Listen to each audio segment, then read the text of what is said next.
Hello, Forest Hill Stadium. My name is Stephanie Pacheco. I am from the South Bronx. I have the pleasure of being your 8th U.S. National Youth Poet Laureate. And as we march into this new city together, it is my honor to present to you all a poem commemorating my neighborhood and our city the way that we must always remember it. All right. And poetry is interactive, so keep snapping and clapping and cheering. We have a beautiful future that we're about to step into. All right.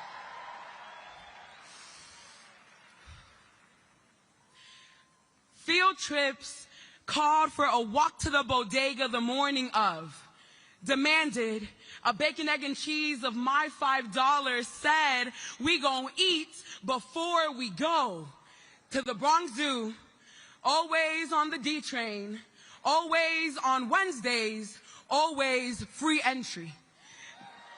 The train was us hood kids' magic vessel into Wonderland. We made steel poles our enchanted forest, wished upon the stars of its lights, and tapped our feet to the sound of the underground roar. We say the most Bronx trip you could attend was the Bronx Zoo, was the one that was cheapest for the school budget, was the one that all of our mommies could afford, was the other place where caged beings live. Say the mark of nativity is watching other things in capture, is being a witness to the cage, is celebrating the fact that at least we voyage together. Say we dream of home too. I say I'm from New York, and I mean, I've been going to the same braiding shop on Fordham since I was 11. I found the rhythm of fingers twirling my hair into soil and blossom and named it my favorite beat. I say I'm from New York, and I mean, I recite Hey Ma by Cameron and Dile al Amor by Aventura in my sleep. I mean, I dream of song. These be the gospel tunes that made black aunties and tias jump up in praise. I mean, La Pompa, the fire hydrant, was our baptism, and these streets are my church. I say, I began to count the pigeons, how they became holy in my chest too. You black-winged angel, you remind us all of flight. I mean, we dance to anything.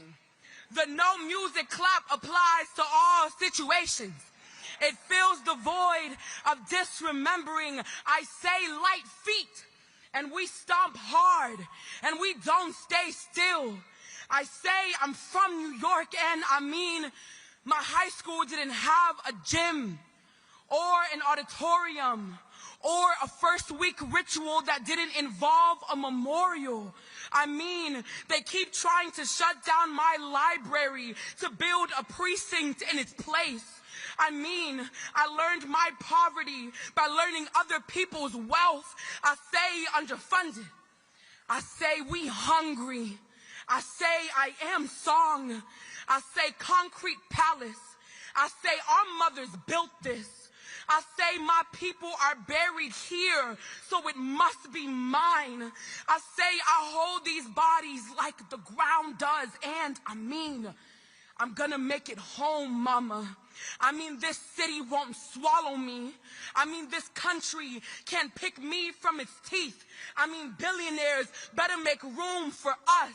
I mean, we gon' eat before we go. I mean, we coming. I mean, we here. I mean, if these city lights are our stars, then we not too far from them at all. I mean, if the pigeons can fly, then we can too. I say we black and brown and poor and trans and queer. We're eternal. We build, so we burn. It is cultural practice to refuse to die. Thank you. Thank you.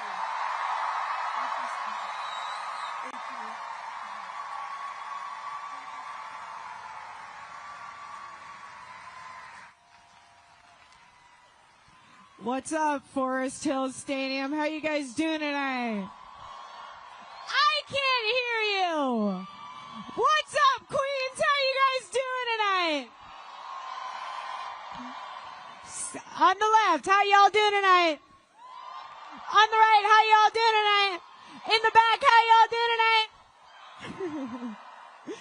Hey guys, what's up? My name is Sarah Sherman, and I'm a comedian.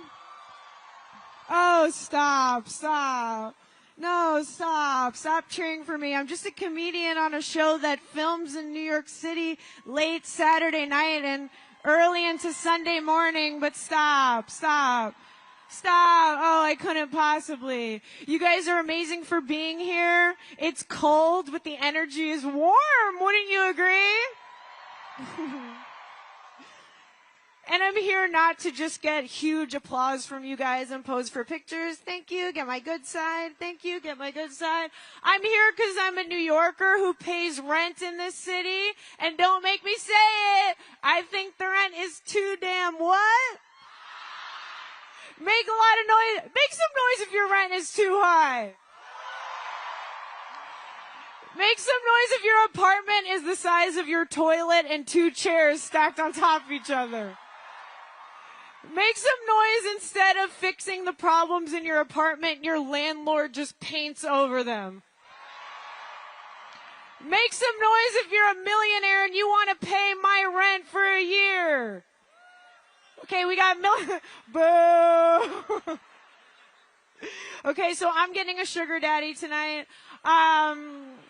But you guys are amazing for being here. We have an amazing show tonight, and I'm so excited to be here to support the only candidate who actually wants to make the cost of living in this city actually affordable. The cost of rent is too high, and so is the cost of everything else, and everybody's so excited to be here. And did I forget anything else important I'm going to say? No, I'm just excited to be supporting Zohran Mamdani for mayor.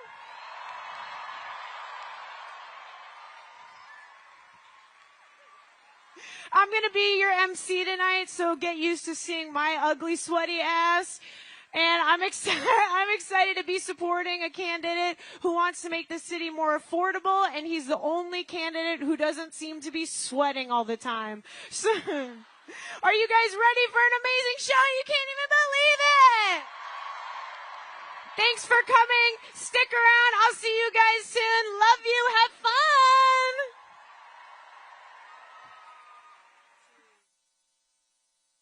This is what it actually looks like. Showing up day after day after day and making it clear that the fight that management is picking is not just with the workers of this one company. It's with this city at large, where workers do not have to beg for what they deserve. Here, Zoran was with us on the picket line from day one. We won the best contract we've ever gotten. We aren't alone. Zoran saw this struggle and he partnered up with my union, and because of this organized effort, we were able to secure the largest debt relief in New York City's history. Banking on a belief that they can outlast your solidarity with their lives. Having a union job, is food on the table, a roof over your head. These are members volunteering their time. He really understands the needs of the working class. We also are fighting for a city where New Yorkers can rest. And when I think about who won the weekend, it's organized labor. I believe every New Yorker deserves a life of dignity, safety, and stability, and that it's city government's job to deliver that. Freeze the rent! Freeze the rent! Freeze the rent! Freeze the rent!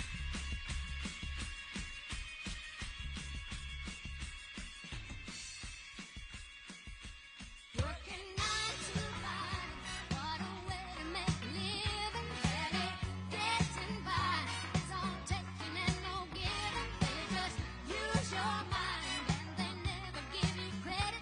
It's enough to drive you crazy if you let it. 9 to 5,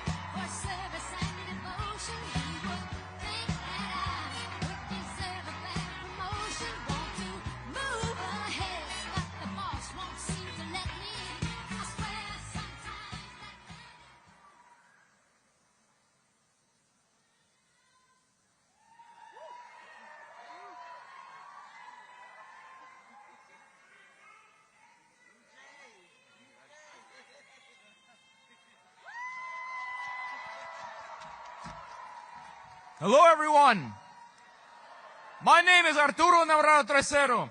For 45 years, mi abuela was a member of 32BJ, cleaning the floors of Midtown office buildings.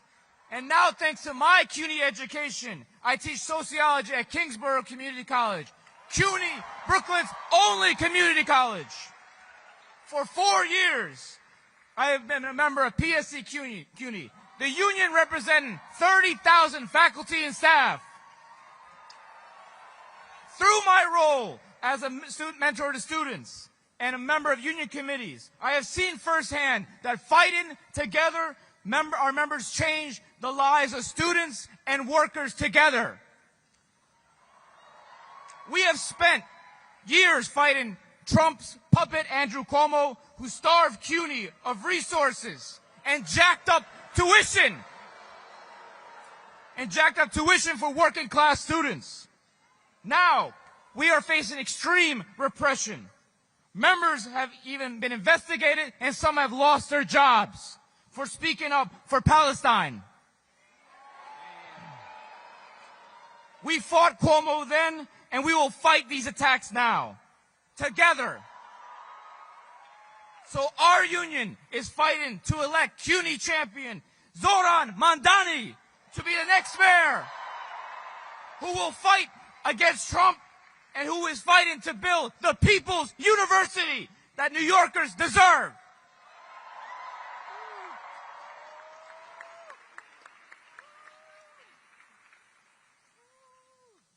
What's up, New York?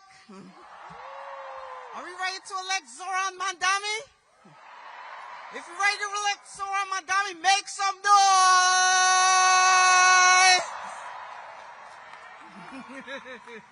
All right, my name's Clarissa Baines. I am a non-security officer at a major commercial building in Midtown Manhattan, and I'm organizing to win the union with 32BJ. 32! 32! 32! 32! Now, did you know that our city has 82,000 low-wage security officers? Did you know that the average officer makes $40,000 a year? $40,000 a year? That's poverty wages. Poverty. And almost 40% of us do not have health insurance. Whoa! I had a few health problems over the years, and each time I had to pay out of my pocket. It's no good. But I'm here to let you all know that we are fed up. But we have big plans. Later this week, we'll be at City Hall, fighting for legislation to set wage, benefits, training standards for all security officers in New York City. So that bill is named after our New York City hero, Mr. Alada Etienne. May he rest in peace. Our fallen security officer who gave his life while protecting others during a mass shooting in Midtown Manhattan. May he rest in peace. And in my workplace, I'm organizing 32BJ and my coworkers to organize a union, not only in my building, but for all 30 buildings serviced by my employer. So thank you, Zoran Mandani, standing with Alad's family. And when tragedy struck, our security officers in our fight, we got your back.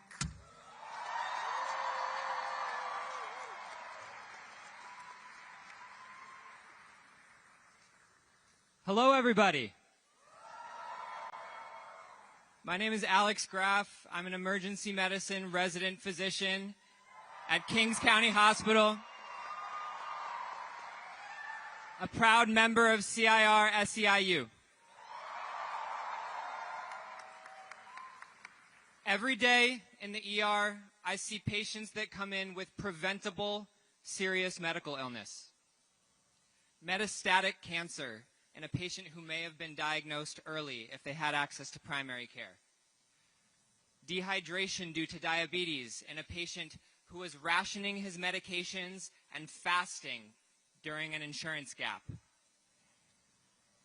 A mother with a complex neurologic problem that had to prematurely end her hospital stay because she couldn't get childcare.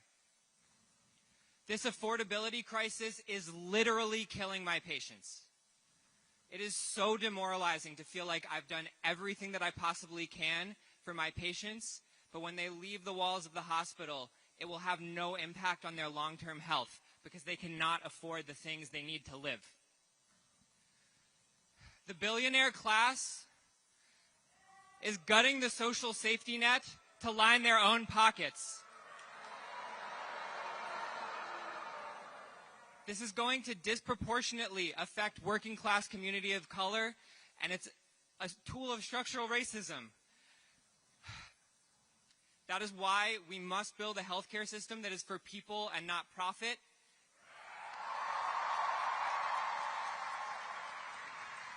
And that is part and parcel to electing Zohran Mamdani as mayor to build a city that we can all afford. Thank you.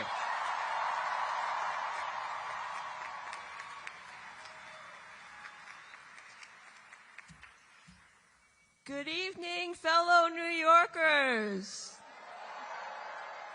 My name is Debbie Feuerman. I'm a social worker at a community mental health center at Maimonides Hospital in Brooklyn. And I'm a proud member and a delegate of 1199 SEIU Union.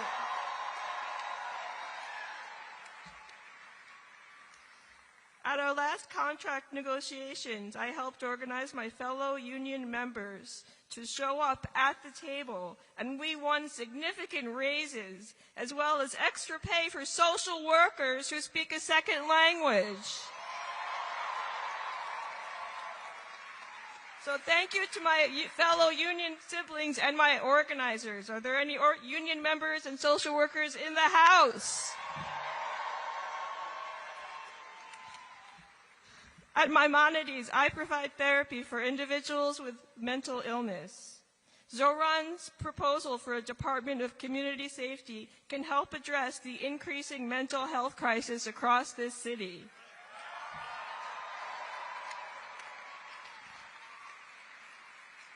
The police are not trained to work with people experiencing a mental health emergency. We have to keep everyone in our community safe, including the people experiencing a mental health crisis. Right? And I've learned as a social worker, individuals living with severe and serious mental illness like schizophrenia, they deserve and need empathy, connection to long-term housing and social services. So most of the people that we serve at Maimonides depend on Medicaid for care. So the mental health crisis is only going to get worse after the federal Medicaid cuts kick in if we do not act. And I'm proud to say, and if it matters, I happen to be Jewish. And yesterday, I proudly cast my vote for Zoran Mamdani to help us address these issues. Thank you.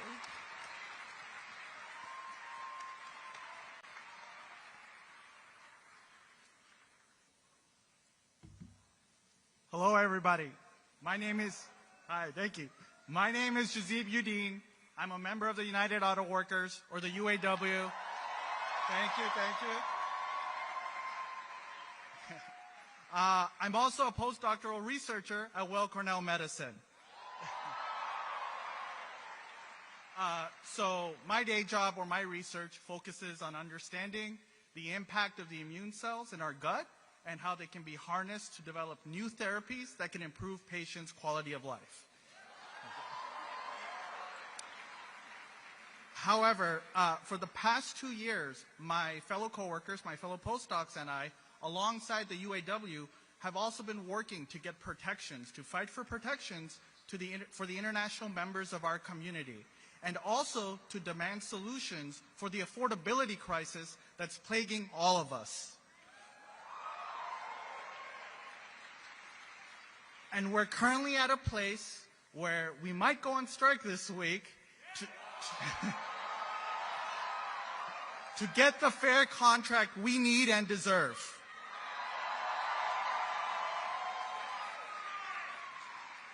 Our fight has only grown more urgent this year as the federal government attempts to slash funding for research institutions while simultaneously attacking the international members of our community.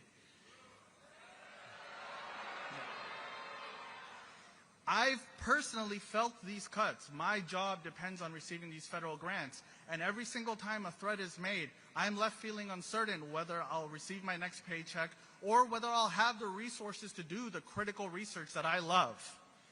And this is why it is so exciting to have a mayoral candidate like Zohran Mamdani. A person who we know will fight to address the affordability crisis we are all facing. A person who will defend the rights for all immigrant members of our community.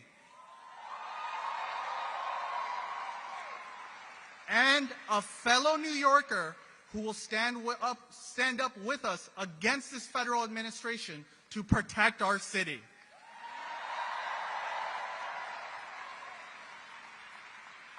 The UAW was the first union to endorse Zoran. And if it is necessary to go on the picket lines, we know Zoran will have our back, just like he has in the past. Thank you, everybody, and please remember to go out and vote.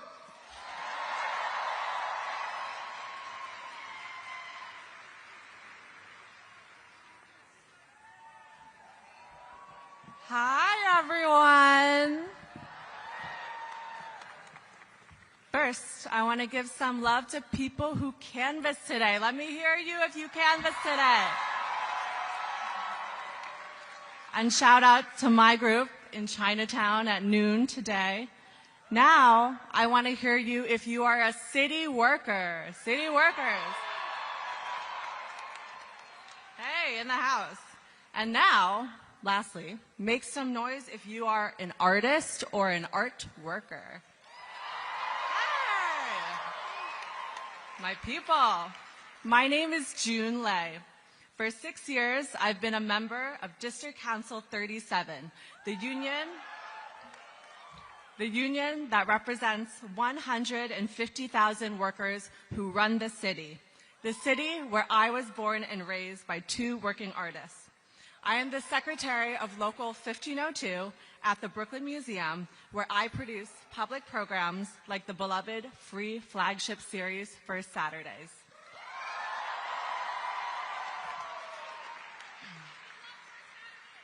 Thank you. This spring, our museum's management attempted to lay off 40 union workers.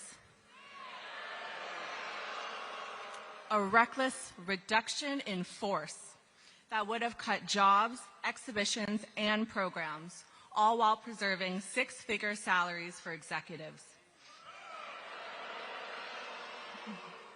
The union strongly opposed.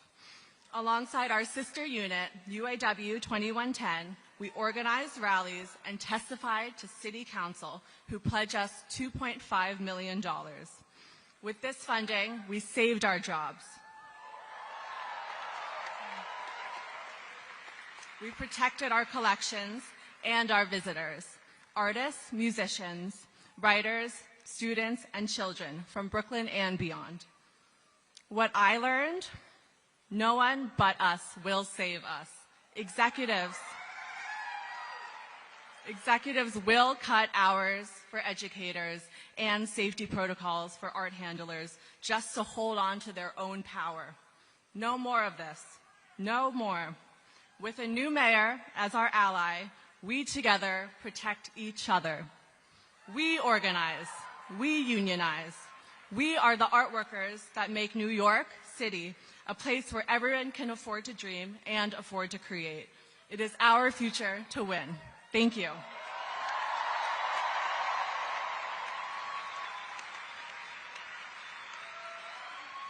Hi, how's everyone doing tonight? Hello. My name is Kai Fritz. I'm a Starbucks barista. proud union member and New Yorker, and I'm here today because I know that New York is not for sale. And I want to live in a New York for workers, not for corporations. Starbucks and its CEO, Brian Niccol, are the embodiment of corporate greed and oligarchy. Niccol was paid $96 million last year for just 120 days of work. That is 6,666 times what a barista like me makes. His wealth comes at the expense of workers like me, our health care, our rent, our grocery bills. This is a broken system, but we are fighting back, and we are fighting to win. Starbucks Workers United is one of the fastest growing union movements of this century. Over 12,000 of my union siblings have organized and inspired workers all over the world, and we are not backing down. Our fight for a fair contract is part of a larger struggle for dignity, for justice, and for an economy that works for all of us. Not greedy corporations, not billionaires, not oligarchs, for all of us. We know Zohran has our back and will be with us on the picket line if we strike, and we need all of you to join us too. No contract, no coffee. Zoran's fight is our fight. Workers need a mayor who will take on corporate greed and make the city truly affordable for all New Yorkers, and that is why I am proud to vote for Zohran on November 4th. Thank you.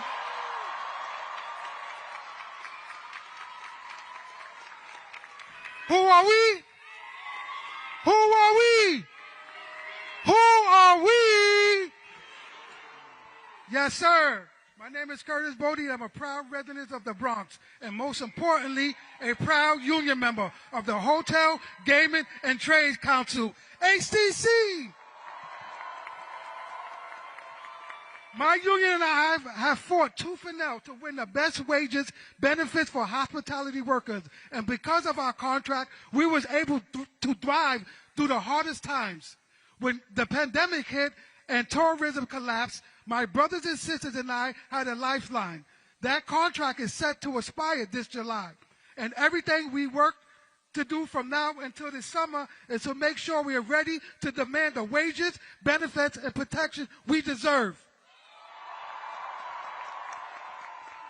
This fight will decide the future of 3,000 workers and their families for the next decade. And with so much on the line, we need a mayor to stand with us, not sell us out. That's why I'm proud to stand with my union and supporting Zoran Mandani for mayor.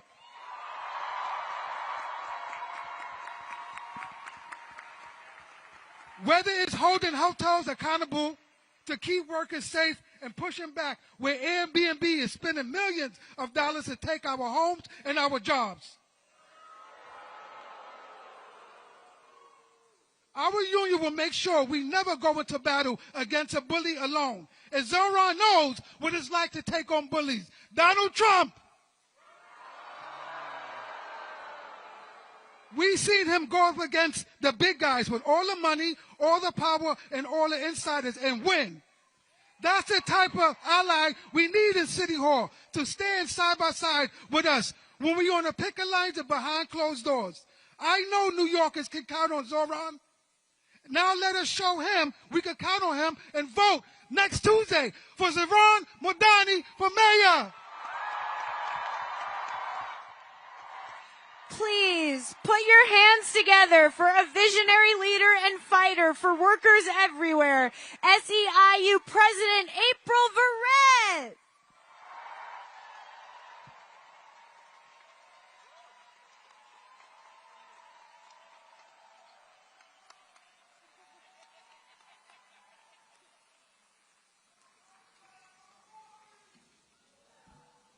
No contract. No contract. And I got to do this for the home team. SE. SE. SE. 32. 11. Y'all got it. What up, fam? What up, New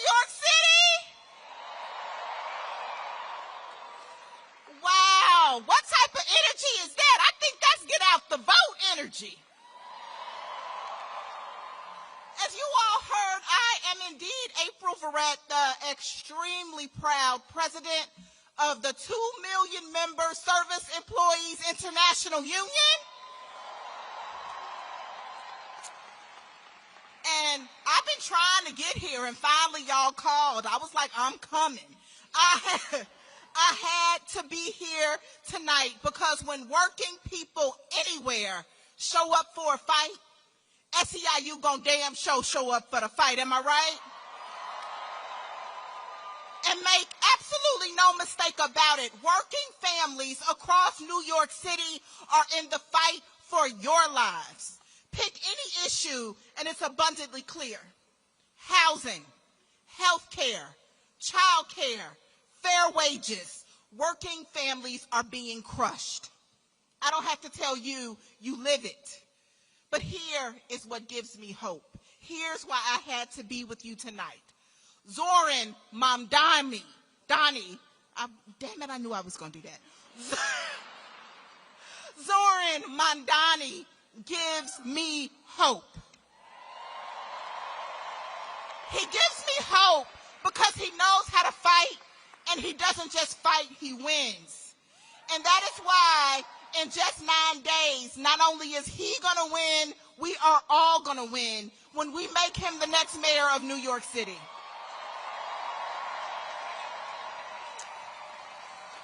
And you all know far better than I, there's a lot to love about our dear brother Zoran. But one of the things that I love about him, he is not just a fighter, he is a believer. He believes in people. He believes that every New Yorker deserves dignity, opportunity, and the chance to lead and live a life of dignity and respect. When working people are backed into a corner, he does not look away. He doesn't look away, he looks for a way through. He's the kind of leader who listens when others dismiss us. He's the kind of leader who shows up even most of the time when others are uncomfortable. He's the one who's going to stand with the people until victory is won. And he knows that the cost of living is crushing working people in this city. But here's what makes him different. He doesn't throw his hands up and say, oh, that's just the way it is. He believes something radical. He believes that government can actually work for us.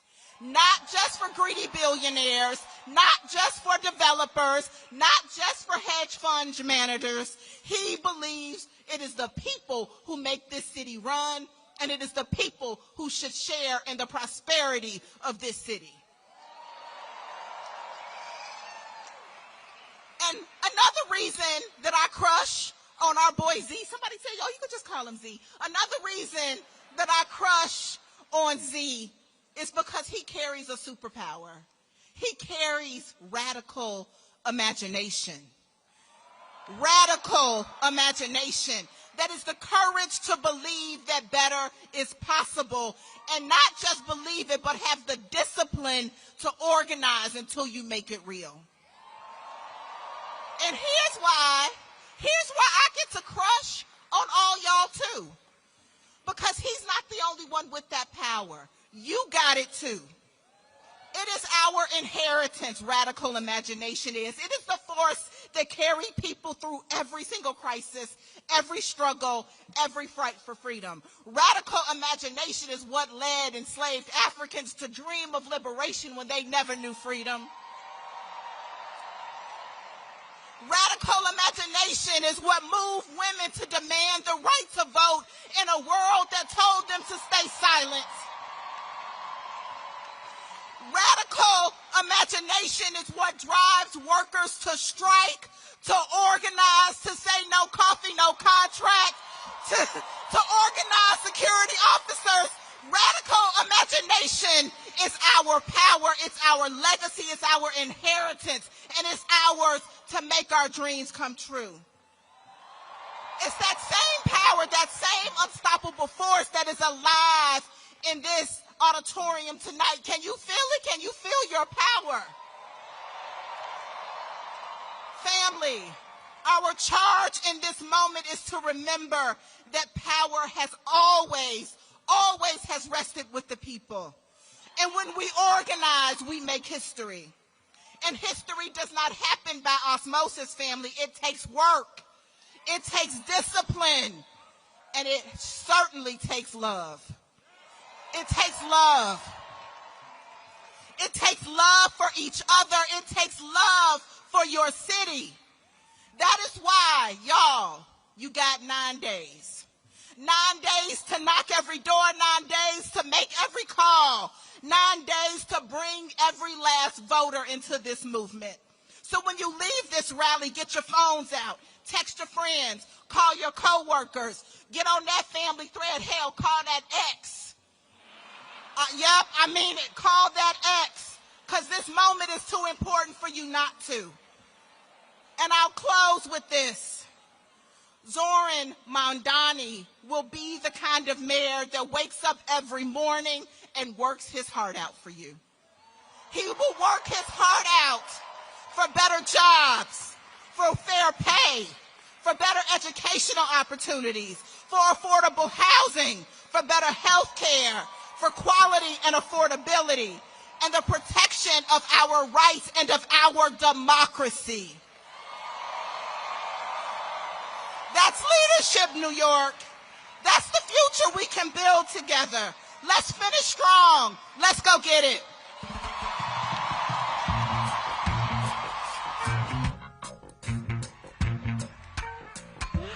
Thank you, President Verrett. Keep it going for President Verrett.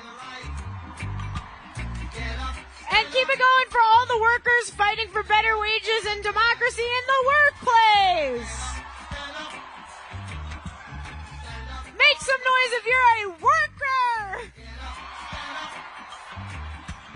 I am also a worker, so please cast me. I will do full frontal. No, please get your minds out of the gutter. I'm also in a union. I am in the Screen Actors Guild union. Brag alert. Make some noise if you are in a union. Make some noise if you want to be in a union. That's right. Zohran Mamdani is the only candidate running for mayor of New York City that actually cares about workers and unions. So make a lot of noise for that. Make some noise if you're never going to get tired of making some noise tonight. Workers rock. Stick around. There's a cool video. I'll be back. Bye.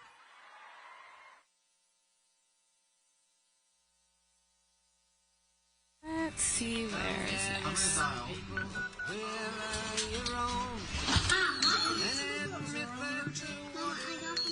So much, I think, what you encounter in terms of canvassing is not even people being hostile to a candidate. It's that people are really, really reticent to put trust in politicians. And I think that canvassing is an opportunity to try to build that trust. Canvas launches that continued in the pouring rain. Strangers who care about those they will never meet. Climbing floor after floor of the 6th floor walk-up. In the rain, in the sun, in the snow. This, for many of you, is the first time that you've gotten involved in politics. First time that you've actually thought, maybe I need to go out on this dreary Sunday evening. No, you came to be surrounded by other folks who are just as energized as you are.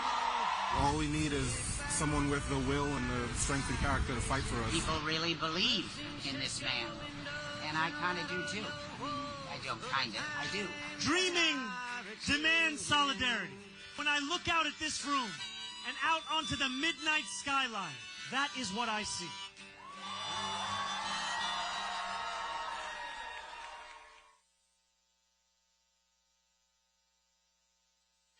Our socialists in office from the Democratic Socialists of America. Senator Julia Salazar, Assembly members Claire Valdez, Marcella Matenis, Sarah Hannah Stretsha, and Emily Gallagher, and City Council members Alexa Aviles and Tiffany Caban.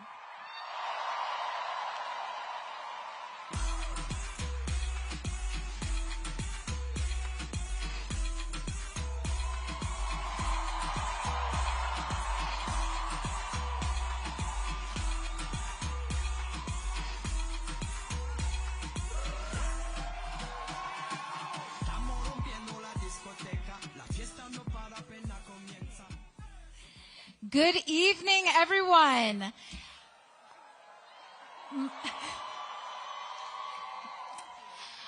I am New York State Senator Julia Salazar. In 2018, I became the first Democratic Socialist elected to our state legislature in nearly a century.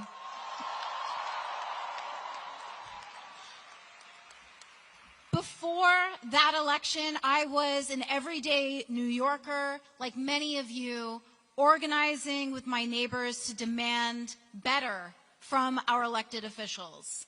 But rising costs and skyrocketing rents were making it harder and harder for working people to stay in our neighborhoods. And fellow DSA members told me that I couldn't stay on the sidelines. So, we launched a long-shot campaign that year for State Senate with a promise to fight for everything that working-class people deserve. The odds were against us. My opponent had held elected office for 26 years, and he was part of a political dynasty backed by wealthy donors and corporate real estate.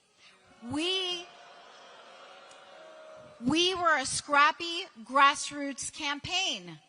Does that sound familiar? But in 2018, we won because we had the power of the people on our side. The establishment didn't take me seriously. They thought our Democratic Socialist agenda was too radical. It was too radical to win. But together, we proved them wrong. And that's right. And we were just getting started. We came right back for more. In 2020, we elected another 5 Democratic Socialists to the state legislature, including a guy you may have heard of named Zoran Mamdani to the State Assembly. But we didn't even stop there. The following year brought the victories of Democratic Socialist Alexa Aviles and Tiffany Caban to the City Council. And you know we couldn't stop there, so we kept going, and we elected Kristen Gonzalez to the State Senate and Assemblywoman Claire Valdez. And now we are on the verge of electing Zoran Mamdani to become our Democratic Socialist mayor right here in the largest, greatest city in the country.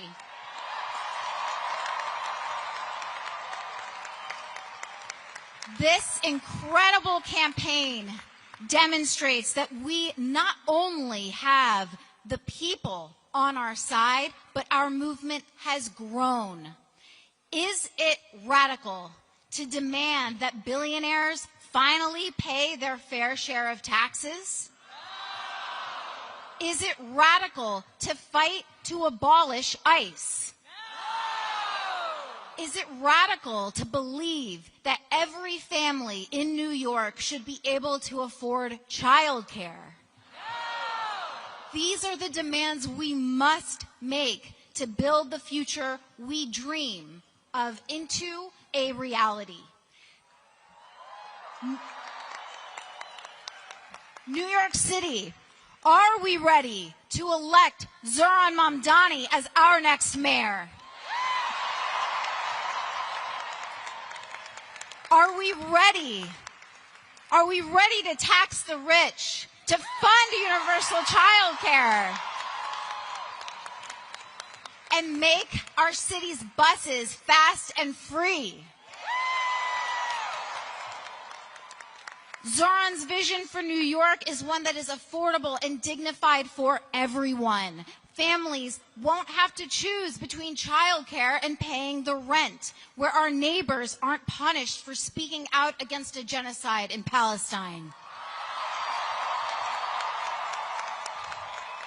On November 4th, we will remind the elite once again that we have the people power, and we will give Zoran the mandate he needs to lead our city. And after we secure this election day victory, you can continue to build with us by joining DSA.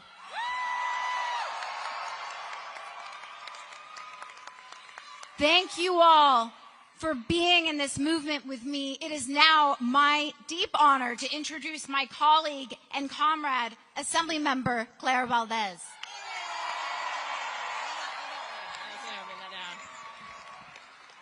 Okay, hello, hi Queens. 6 years ago, I joined DSA because I saw power in our movement. I saw organizers like Julia Salazar and Alexandria Ocasio-Cortez take on political dynasties and big money and win. And I wanted to be a part of it. And I wasn't alone. I'm standing here with so many of our electeds that we've managed to get across the finish line against incredible odds over the years. One of them, not on stage yet, Zohran Mamdani. And it never would have occurred to me 6 years ago that we would be here, that we would be days away from electing our colleague, our friend, Zoran Mamdani, a Democratic Socialist mayor of New York City. But here's the thing, Zoran didn't come out of nowhere. He came out of our movement. Our movement that has been fighting for workers and tenants and immigrants and our trans siblings. Our movement that believes in the richest city and the richest country that this world has ever seen. No one should go without housing and health care. And of course, you know, that's exactly what the billionaires are afraid of. They're afraid of our movement. And that's why Bill Ackman and Whitney Tilson and Michael Bloomberg have spent millions of dollars in this race to sow fear and hatred and racist AI slop. Because they think if they can set enough money on fire, they'll win. But I think we know the truth, that New York is not for sale.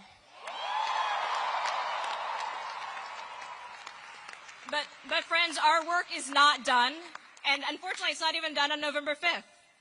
Ours is a lifetime commitment to fighting racism, to fighting billionaires, to fighting fascism. And if you are here tonight, and if you have been knocking on doors with us, you are part of that movement. And so I'm going to make the same ask that my friend just made. Will you take the step I took 6 years ago and join DSA? We're taking down names.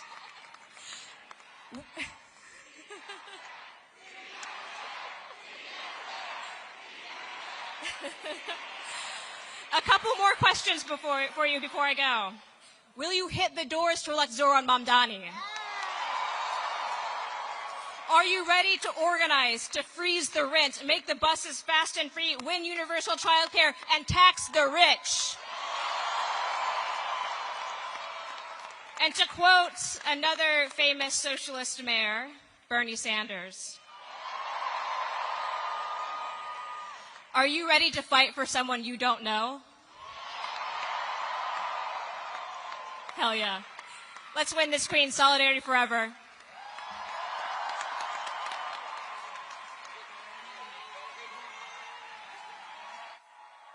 You know him. You love him. Please give it up for New York City Comptroller Brad Landner.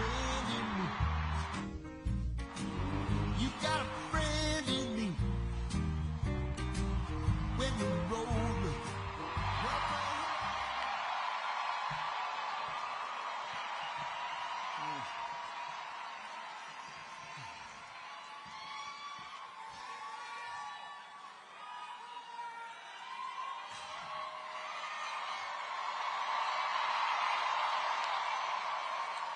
Good evening, New York City!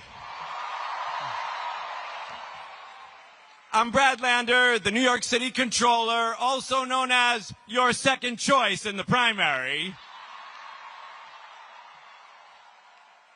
That primary gave me a front row seat to see this powerful coalition that Zoran is building and then to become part of it. Watching Zoran up close, I got to see how hungry New Yorkers are for a city they can afford, where everyone is welcome, and with a leader who inspires us. So, when the opportunity to cross-endorse arrived, I knew just what to do. For starters, we had to send that corrupt, abusive bully Andrew Cuomo back to the suburbs. I said it on election night, and I can't wait to say it again next Tuesday. Good fucking riddance!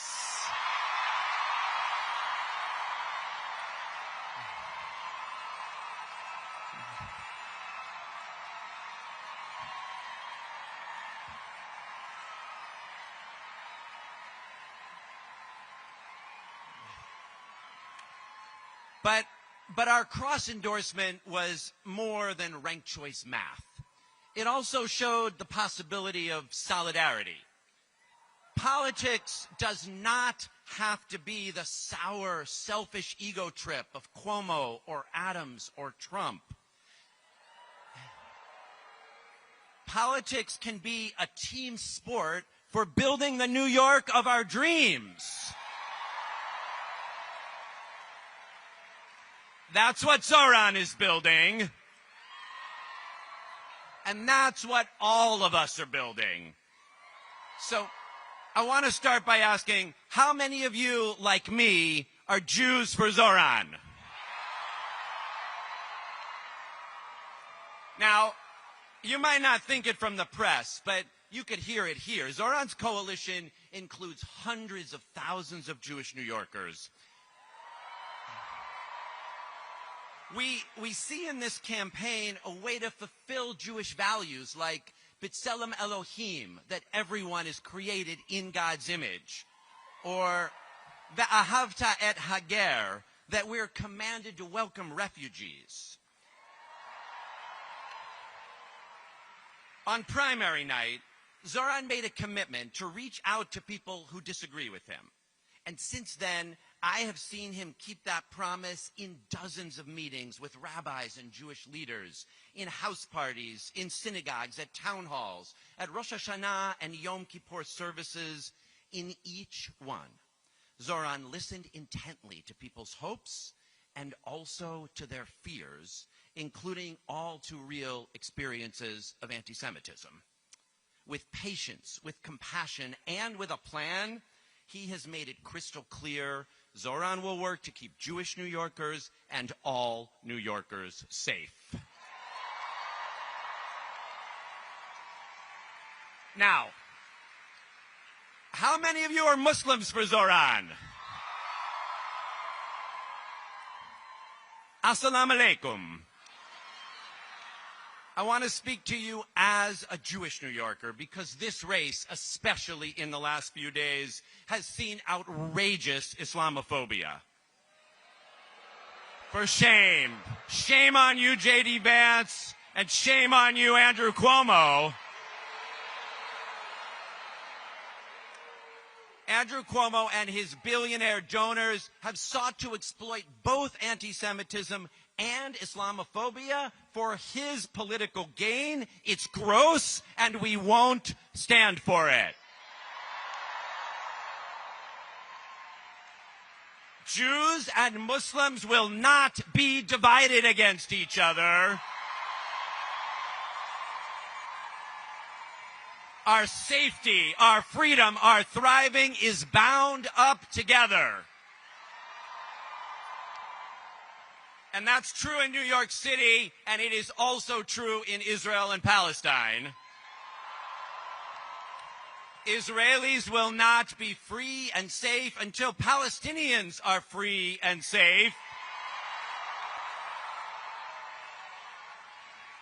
And that's why, even though this is a municipal election, we demand the end to the genocide in Gaza.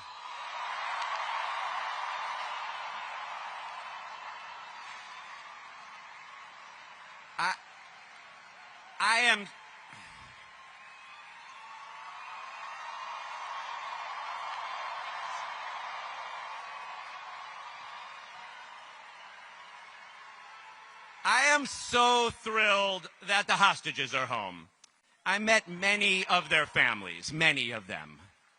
Now the ceasefire must be honored, and aid must flow in, and a path to Palestinian freedom and peace must be found. We might see different ways of getting there, but we won't compromise anyone's humanity. And that includes immigrants coming to our city, fleeing violence and war and poverty. This spring, in June, when I was arrested at 26 Federal Plaza trying to accompany Edgardo, Zoran was the first mayoral candidate to show up and demand my release. I've been back every week since. This past Thursday, I was there for the detention of a 16-year-old high school student named Joel. For shame, shame. And I went back to get arrested in civil disobedience again last month, along with a lot of you. We will fight Donald Trump by showing up for our neighbors at 26 Federal Plaza or anywhere else he tries to come for them. We will fight Donald Trump by standing with our Attorney General, Tish James. We will fight Donald Trump by saying good riddance to his puppet, Andrew Cuomo. And we will fight Donald Trump when we show up in historic numbers with our neighbors, with our friends, with our families to reject his politics of corruption and billionaire rule and elect Zohran Mamdani, the next mayor of New York City.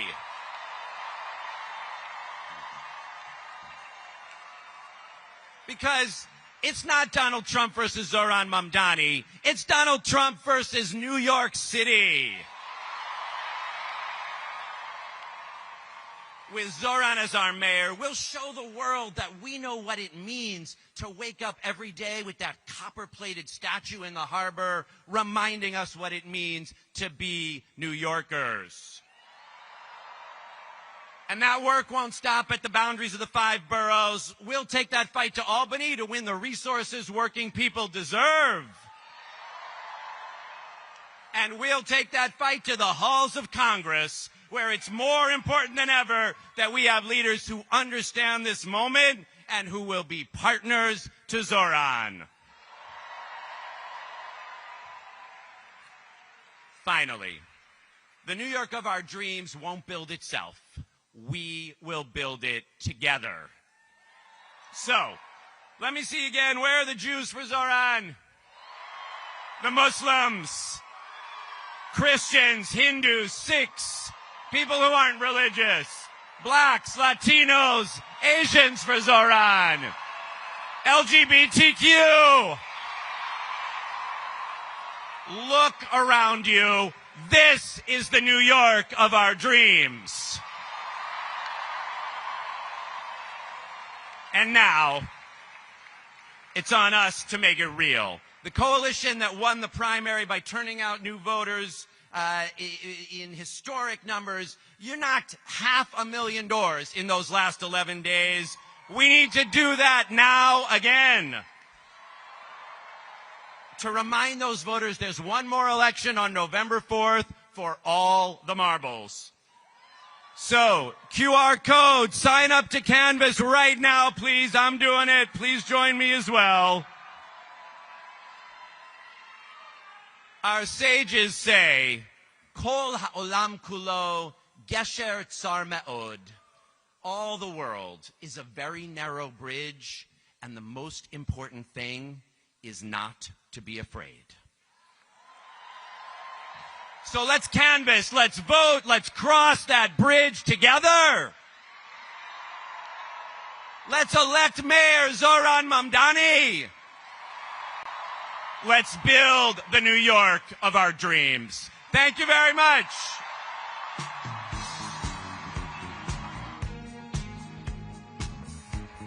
Keep it going for Brad Lander. Okay, guys, here's the thing. Brad Lander is really serious about canvassing. Are you? So is this the QR code? This is the QR code. Everybody take out your phone right now. Don't make me be bossy. I see one phone. Why do I see one phone? I know you all take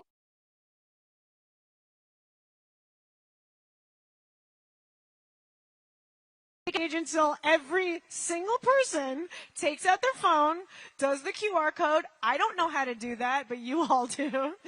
And sign up for canvassing, because how many days do we have left? Is that true?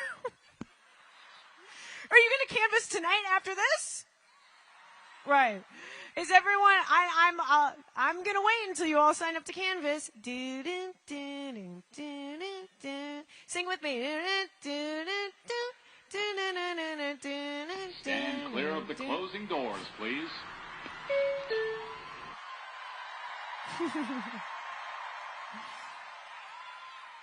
Hey guys, I wasn't finished singing, so you just silenced the female narrative at the round. Just kidding. You guys all signed to canvass. Thank you for doing that. Keep it going for yourselves. I've got an amazing joke for you. A reverend, a rabbi, and an imam walk into the bar, and the bartender says, "What are you having?" And they say, "No Cuomo." You guys like that. Okay. Can I get the energy back up? You guys, please give a warm, not cold, not chilly, a very warm New York welcome to Reverend Charles Galbraith, Rabbi Sharon Kleinbaum, and Imam Khalid Latif.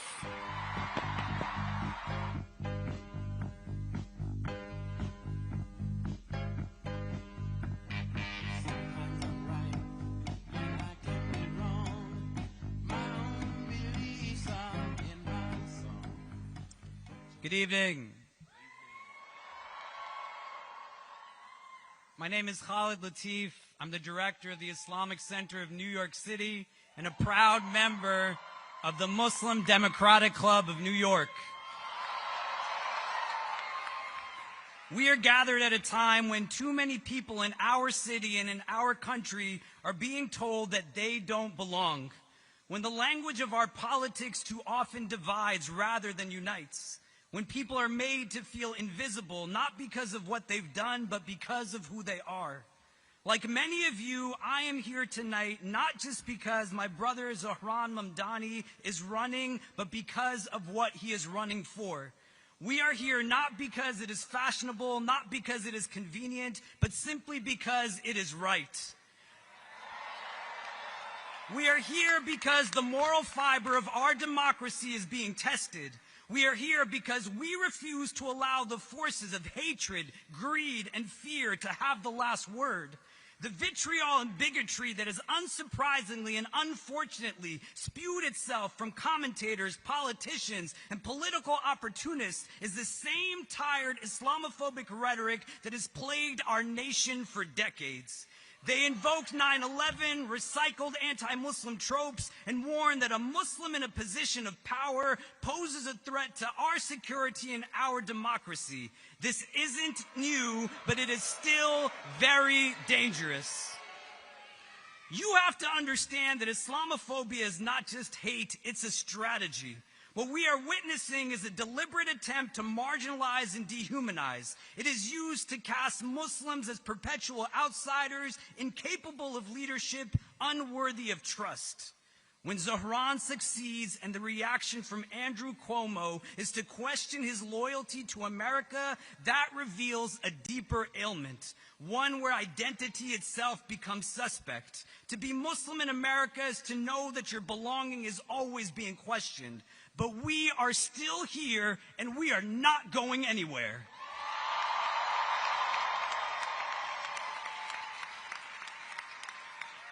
The same forces that target Muslims are also targeting immigrants, the working class, the homeless, black and brown people of all kinds.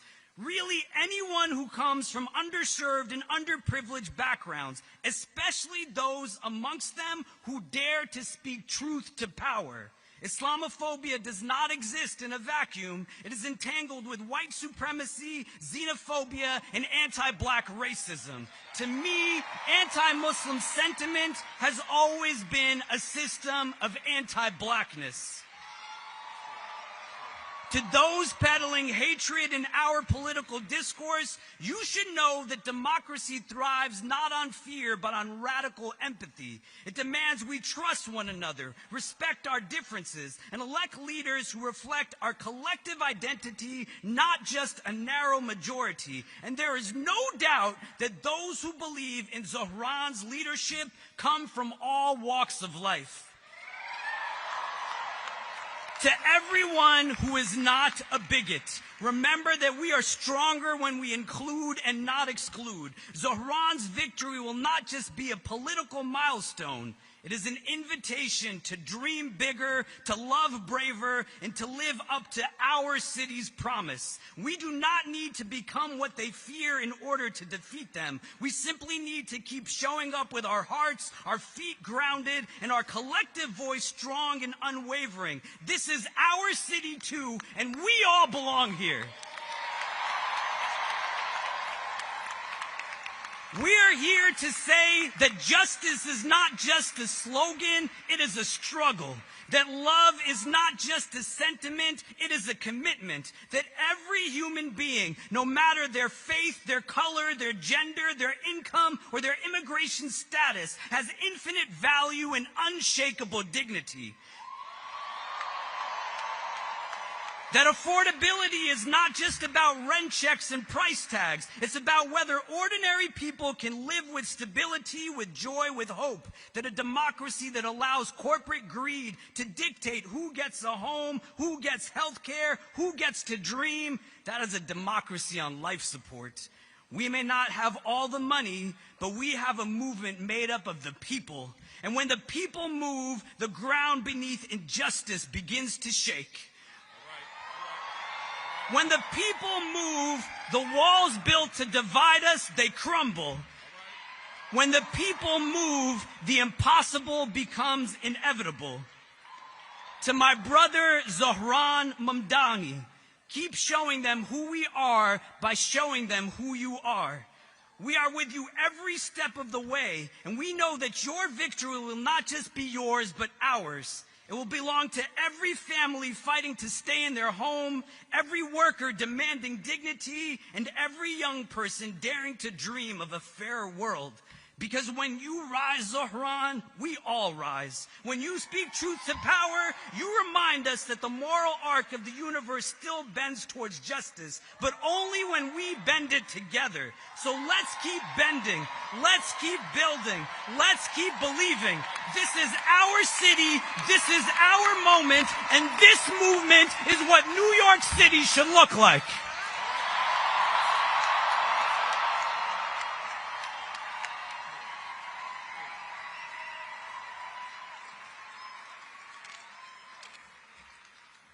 This is the vision of New York City that we love. A Muslim, a Jew, and a Christian stand here supporting this campaign to take our city back. My name is Sharon Kleinbaum, and I'm a rabbi here in New York City who is dedicated to the vision of transforming this city into a place in which all of us live in peace and security and can afford to live in this city. In our Jewish story, read this past Shabbat of Noah after the flood, God says to all of us, I set my rainbow in the clouds as a sign of the covenant between me and the earth. Now it is your turn to make sure the earth is taken care of. That rainbow was the first covenant, a promise of life and diversity, a sign that creation itself is holy in all of our colors, a sign that it is up to us to create a future free of corruption and violence, which we're told caused God to flood the earth with the Mabul, with the flood itself. Our sages then taught in Pirkei Avot, in the Mishnah, that the rainbow was one of the last things that God created, Bein Hashmashot, in the tender moment between day and night, when light and darkness touch but do not erase each other. That's the spiritual hour New York City lives in all the time, between light and shadow, wealth and poverty, despair and hope. And it is in that in-between place that holiness is born. Centuries later, two Jewish sons of immigrants, Yip Harburg and Harold Arlen, dreamed another rainbow into being. There was no rainbow in the original Wizard of Oz. In the depths of the Great Depression, they wrote somewhere over the rainbow. From a place of despair and hopelessness, we can imagine the creativity of a rainbow with color and vision and creativity. A vision not of escape, but of courage. A world in which people could live free and unafraid, where dreams and justice meet. That dream must be renewed in every generation. And we need leaders like Zohran Mamdani to help us keep imagination and creativity alive, to dream of the future and work hard to make it happen.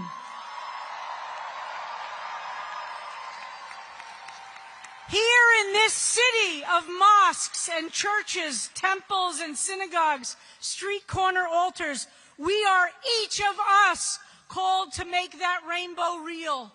We must make sure we are creating a city which feeds the hungry, houses the unhoused, welcomes the stranger and the immigrant, and protects every single child's right to dream. We must be the carriers of that message. We must make affordable this messy, creative city of ours. Now, I know that I don't agree with our leader, Zohran Mamdani, in everything that he says. I don't agree with anyone on everything. But we in this city must model what it looks like to hold differences, that we can debate and discuss, argue and disagree, and stay in relationship. But one thing I know for sure, that Muslims and Jews must work together for a shared future of all of us, where the humanity of Palestinians and Israelis have a future of shared security, freedom, dignity, and justice. This can only happen when we all are working together with love and respect. And on issues related to New York City, we completely agree. We dream of a city where Jews and Muslims respect and care for each other. Forcefully, as a rabbi, I reject all attacks of Islamophobia and hatred of Arabs or of Muslims. This is not my Judaism. This is not my God.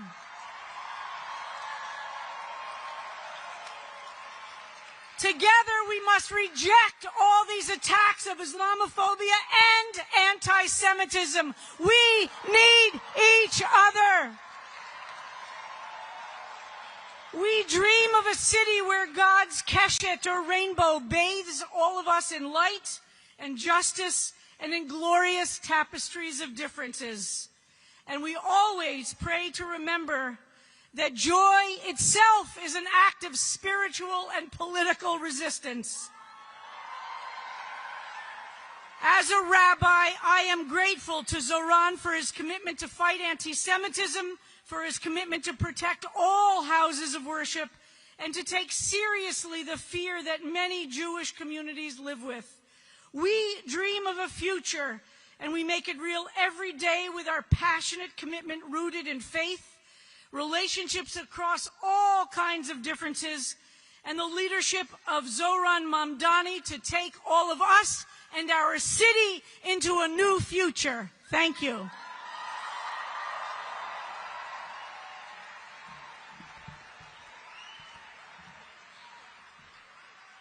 Good evening, New York. My name is Charles Galbraith, and I serve as a pastor in Brooklyn, New York. Is Brooklyn in the house? Without a doubt. I serve a congregation that for over 103 years has welcomed immigrants into its doors and into its community. The faces and the places they have come from has changed, but we realize they are constantly and consistently looking to dream again. We recognize that many of our folks have been pushed and priced out. Healthcare costs has many people feeling helpless. For far too long, their dreams have been deferred, depressed, discounted, and just simply dissed. But I believe that there is a season coming. A season of recovery. In our text, it speaks about a brother who was a dreamer. And I believe that there is another dreamer who has a vision for New York City, who can dream and actualize our way out of food insecurity, out of housing that's unaffordable, out of constantly being underneath a crisis and intimidation to our immigrants. I believe that there is a possibility that rests within our city, and it rests within our brother Zoran Mamdani.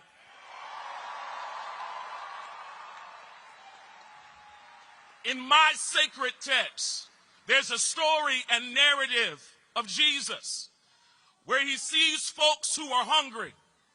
He takes what is there, a few loaves of bread and some fish, and begins to break it and distribute it to people. It's interesting because the text says he broke it, blessed it, gave it to the folks, and everybody ate. I believe it's possible to have a city where everybody can eat. Whether you've been here for 2 years or 22 years, everybody can eat. Whether you ride the 5, the 2, the 1, or the A, everybody can eat.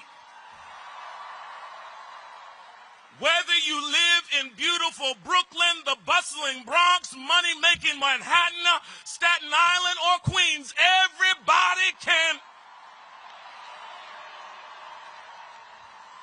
Whether you come from here or from Haiti or from somewhere else, everybody can eat.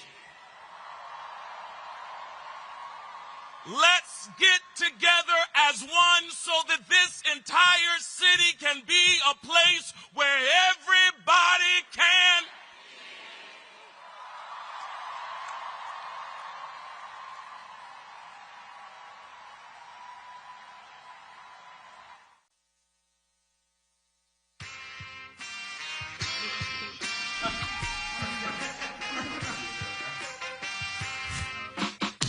These are not just slogans. These are commitments. Everyone should be able to raise a family in New York. We will deliver universal child care. We'll make this city affordable for everyone. Change is coming. New Yorkers deserve a city they can afford. We're gonna deliver. It's government's job to make your life better. That's exactly what we are going to do. It's Zoran's agenda. It's New York's agenda. It's our agenda. It's my agenda. All of these concepts are just ideas in the clouds if we do not elect Zohran Mamdani. Join me in welcoming the leaders who will help us bring this home. Governor Kathy Hochul, State Senate Majority Leader Andrea Stewart-Cousins, and Assembly Speaker Carl Hasty.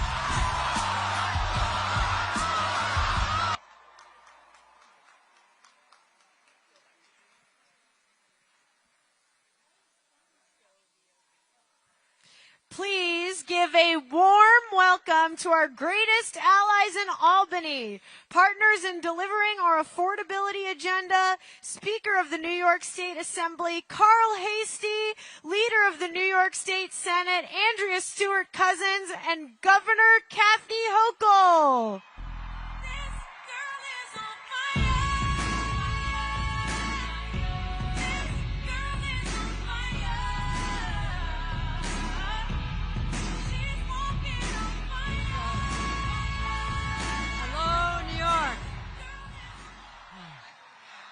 Here we are, everyone. It is great to see everyone. Tonight, we are here for one reason. Are you with me? Do you want to elect Zoran Mandani as the next mayor of New York? Well, then I'm in the right place. Because in so doing, electing him as our 111th mayor, we will change the course of history. And it needs to be changed. Because right now, and I don't mean to take you all down to a dark place, because this has been a really uplifting experience. But right now, our city and our state and our country are under attack by Donald Trump and the Republicans in Washington. I mean, they're literally not just taking a wrecking ball to the White House, they're taking a wrecking ball to our very values, our people, and our progress. Get this. Donald Trump literally said, the shutdown is about killing democratic priorities. Now, what are those priorities? No, this gets bad. This gets bad. Killing food assistance for babies. Yeah, it really sucks. Killing money for seniors to pay their utility bills. Killing health care for New Yorkers already struggling to take care of their own lives. I mean, it even meant killing Planned Parenthood until we came in with money to keep it alive. Because they don't give a damn about women and their health care and their rights to an abortion. They're also killing major infrastructure projects, putting tens of thousands of hard-working union members out of work. Oh, friends, it gets worse. What about the ICE agents flooding our streets as we speak?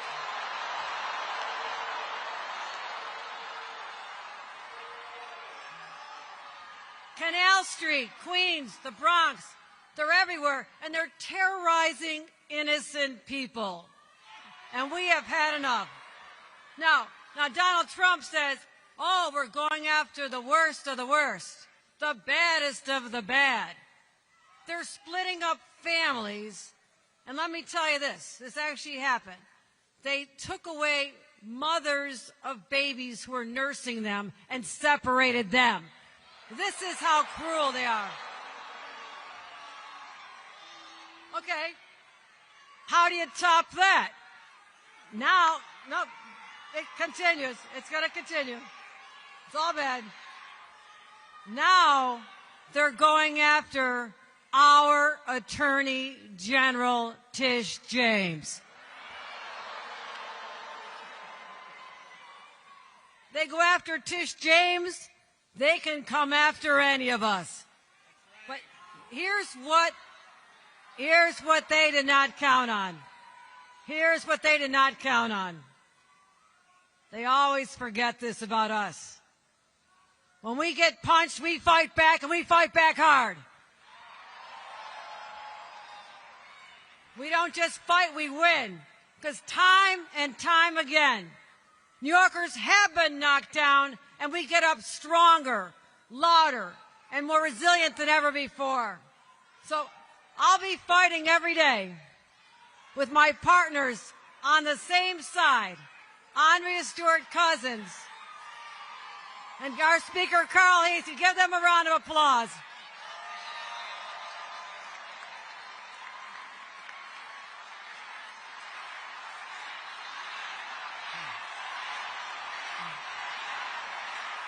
But you know what? But we need something. Here's what we need. Oh, you're fired up. You're fired up. But the three of us can't do it alone. We need a fighter in City Hall who wakes up every day ready to punch and fight for the working people of the city, and that person is Zoran Mandani. And this is because Trump's America runs on fear and cruelty and division. But New York, we run on hope and compassion and optimism that never leaves us. So I say we are the state that does not back down, and I'm going to be working closely with Mayor Zoran Mandani.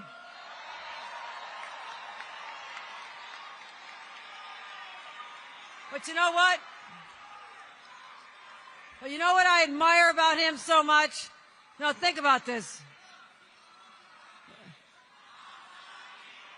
Zoran Mandani.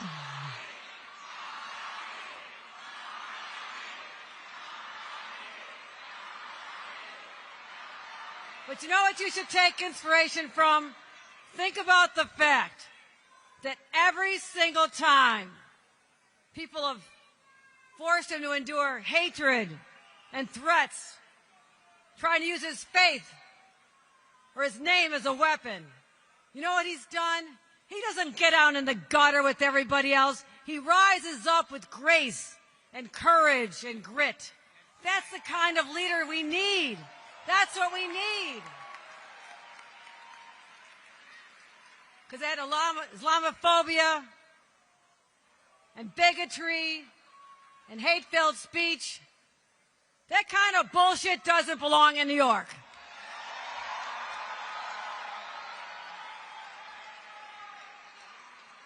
And I see in him someone who sees a New York that is affordable, because we want to live here. We want families to grow here. We want them to prosper. So we need more housing. But you know what? Here's something I can tell you about personally. New York's first mom governor, we need more child care.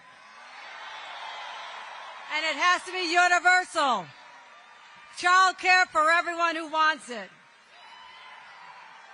So here's what we're going to do.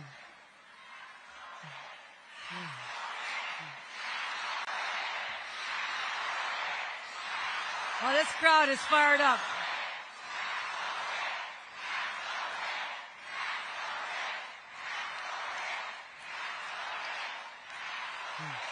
All right. I can hear you.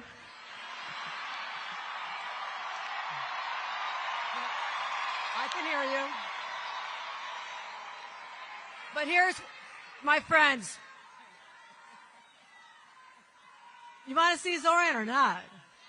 Okay. All right. Listen, I got one plea for you. I love to see this energy and this passion. And for those of you who've not been involved in the voting or even campaigns before, I am so excited about what is going on here. But I need you to do something. All right, one more thing, my friend. This is about this November's election, but take that energy, that passion, and take it into 26 so that we can take back the House of Representatives, take the Senate, and take back our country. With your help, we will. Elect Zoran, and we take back America. Thank you, Queens. Thank you, New York. I love you guys.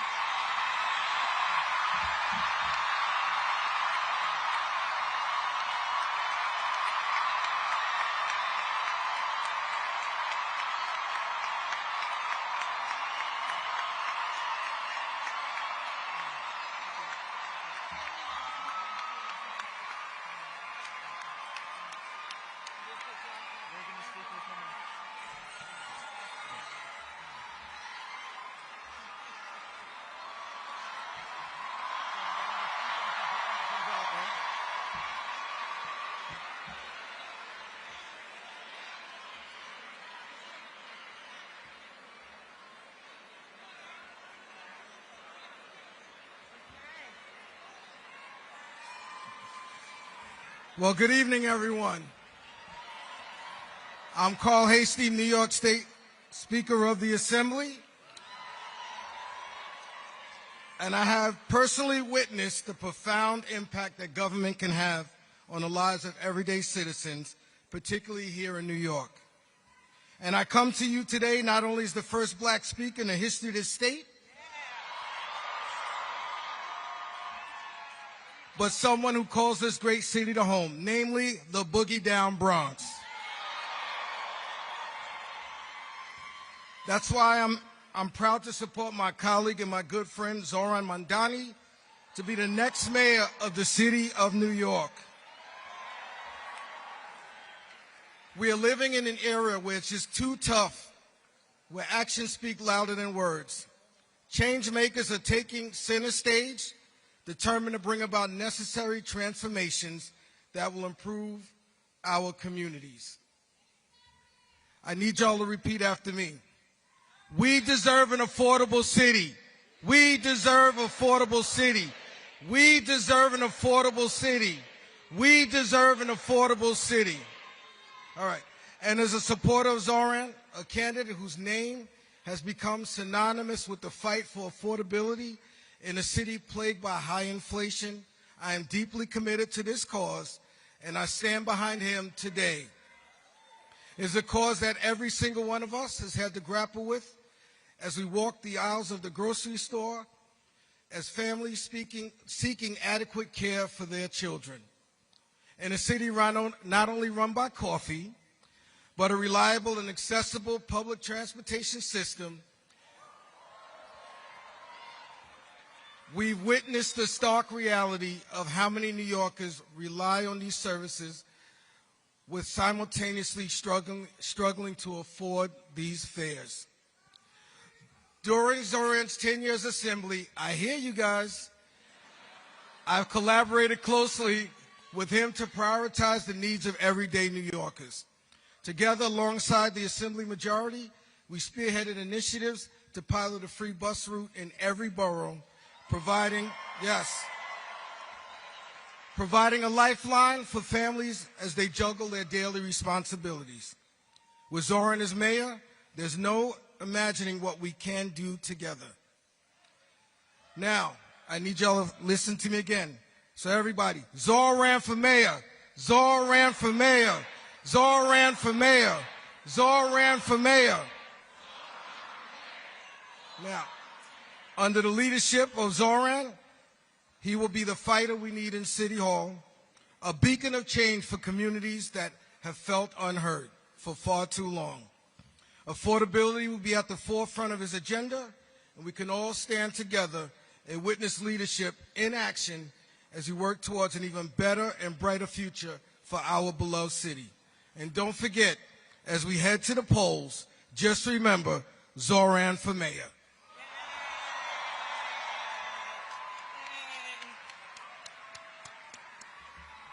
Good evening, New York.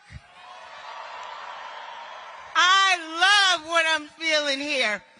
We're going to win this, right?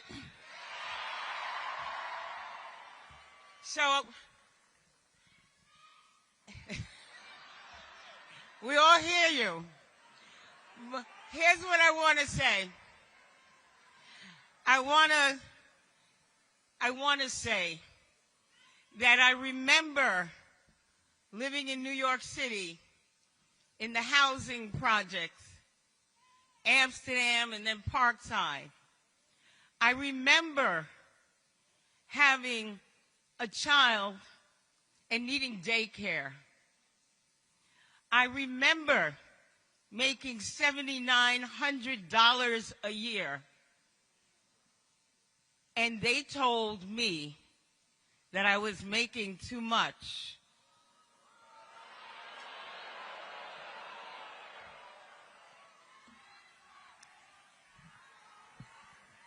It was the first time that I had the opportunity, because I was young, 20-something, that I stood outside in front of City Hall with so many people just like me, begging the government to understand that I needed to work to support my child with dignity and to have child care.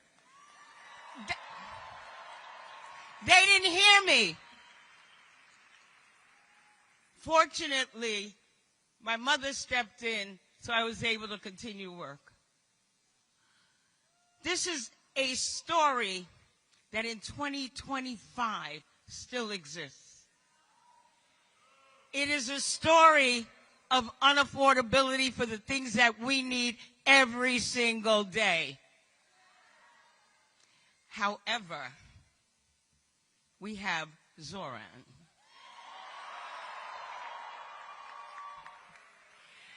Not only is he about affordability, but you heard the governor, you heard the speaker, and you heard from me. And just as the speaker is a historic figure in the assembly, the governor, the first woman to ever hold a position,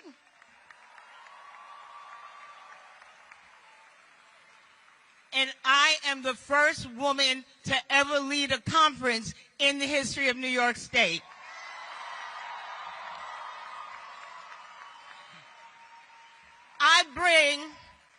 I bring my experiences with me to the table. And I tell you my experiences so you know that I get it. He gets it. The governor gets it. And I also talk about the history because you are looking at history. Things that people said could never be done.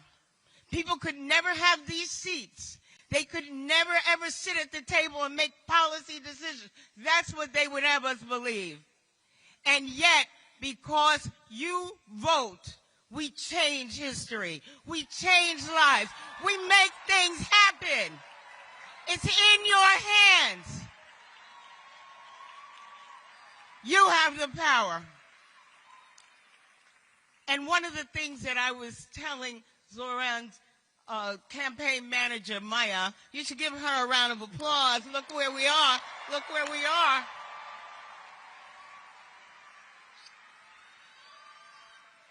Is that the first time I ran for Senate, I lost by 18 votes. 18 votes. In the longest race in history, they told me for February the next year that I lost by 18 votes. And look what happened. But I don't want you to, I want you to learn from what happened to me. You get out there. Do not rest. Do not stop. Knock on every door. You saw the QR code. Canvass, knock, and get people out there to vote because we don't have another chance. We can't miss this chance. And, you know, I'm just up north a little bit in Yonkers, but in Westchester, I always tell folks, is Westchester in the house? Come on, Westchester. Yeah, thank you. Thank you. Thank you. But what I always say up there is when Democrats vote, Democrats win. So here's what, but you know what, I'm going to be collective because I know there's a lot of people here. A lot of people want change. So what I'm going to tell you to repeat after me is when we vote, we win. When we vote, when we vote, let's go win. Thank you.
Thank you, Governor Hochul, Speaker Hasty, and Leader Stewart Cousins.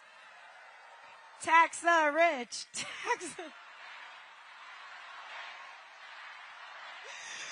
That was cool. You know, if you think about it, they were all former coworkers with Cuomo in Albany. And think about how bad you have to be at your job if all of your former coworkers get together to complain about how bad you were at your job on stage in a stadium full of people. You guys have been amazing tonight. You're never going to see me again after this, so please get... Oh, I know, it really stinks. But our headliners are coming on soon, but before they do, is everyone scanning the QR code to sign up to Canvas? Okay, on the count of 3. So I'm going to say 1, 2, 3, and you're going to say, Sarah, I promise I will canvas and I will talk to my weird parents and my neighbors to get Zoran elected. Okay, you remember all that? 1, 2, 3.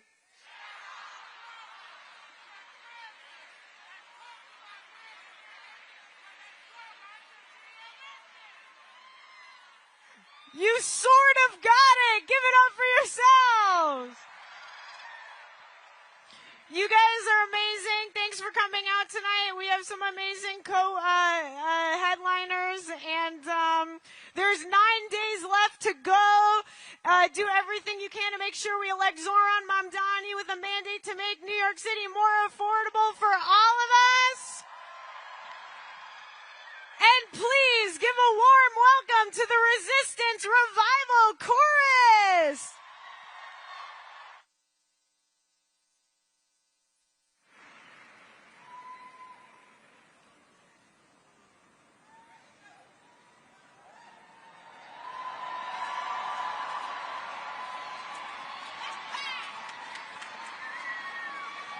Hello, everybody. We're here to sing. We are the Resistance Revival Chorus! We got a lot of friends with us on stage tonight.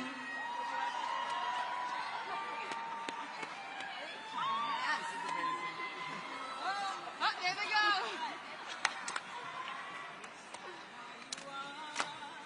Which side are you on? Which side are you on? Oh, which side are you on? You know this song. Which side are you on? Which side are you singing it together? Which side are you on? Oh, which side are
Senator. Zoran, how are you? You know, Bernie, this means so much to me because we are sitting here in one of my favorite restaurants in the heart of my district as an assembly member. My journey in running for office in the first place, the first event that we had, it was to your Queensbridge rally.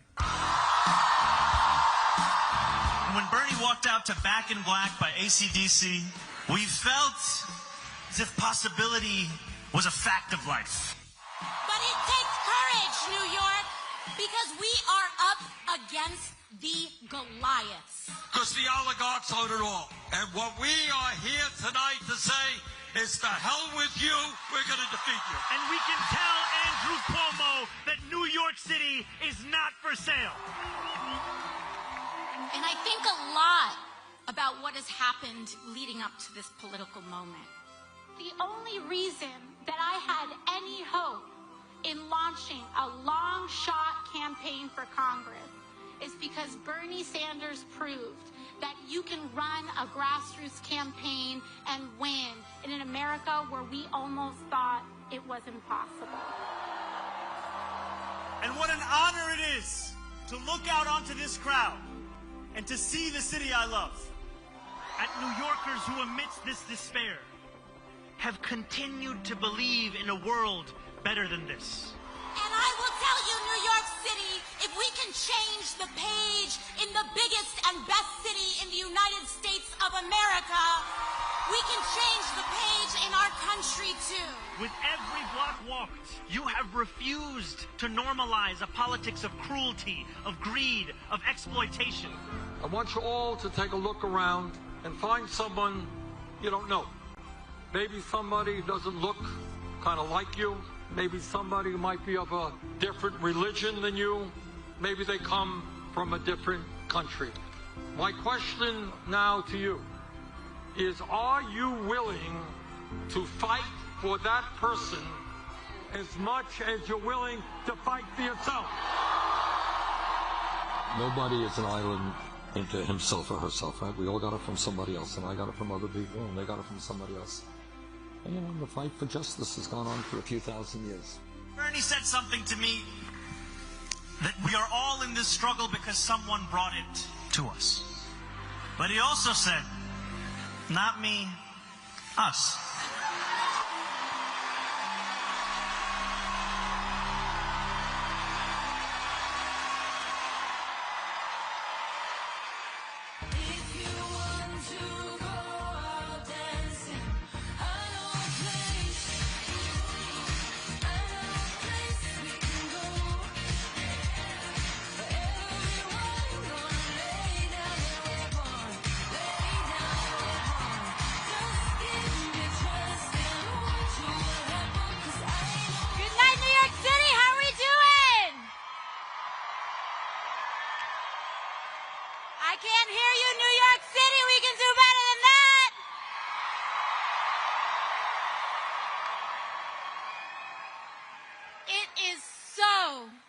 To be home.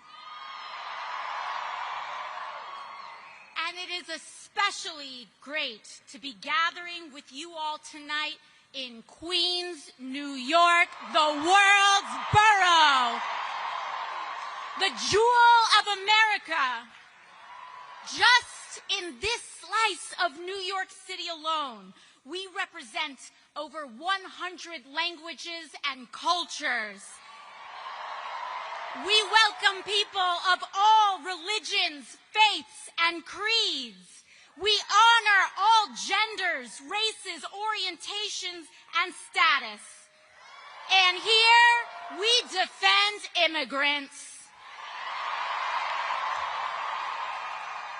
We are a working people's borough in a working people's city.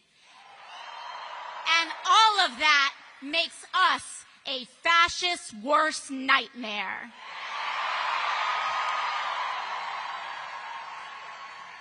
Queens, we gather here today at both a perilous moment for our country and on the precipice of hope for our city.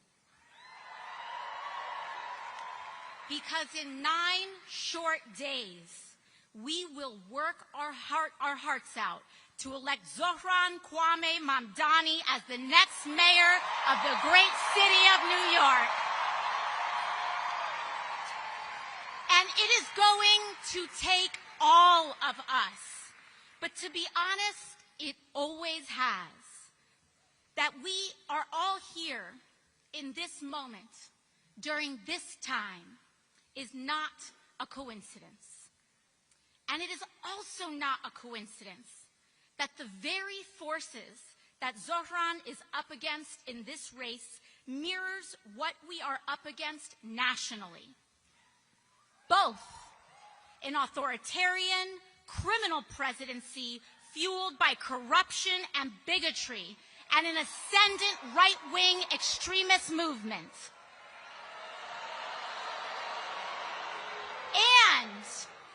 And an insufficient, eroded, bygone political establishment, this time in the form of Andrew Cuomo, whose pursuit of power has blinded them from what that power is supposed to be used for in the first place, which is to aid and put the working people of America and New York City first. And Queens, both of these challenges are fueled and funded by the same billionaire class whose apparent greatest fear is an equitable, affordable, and prosperous nation and city for all, not just the very few. But we have been here before as a city and a country, and we have won before, and we will win again on November 4th.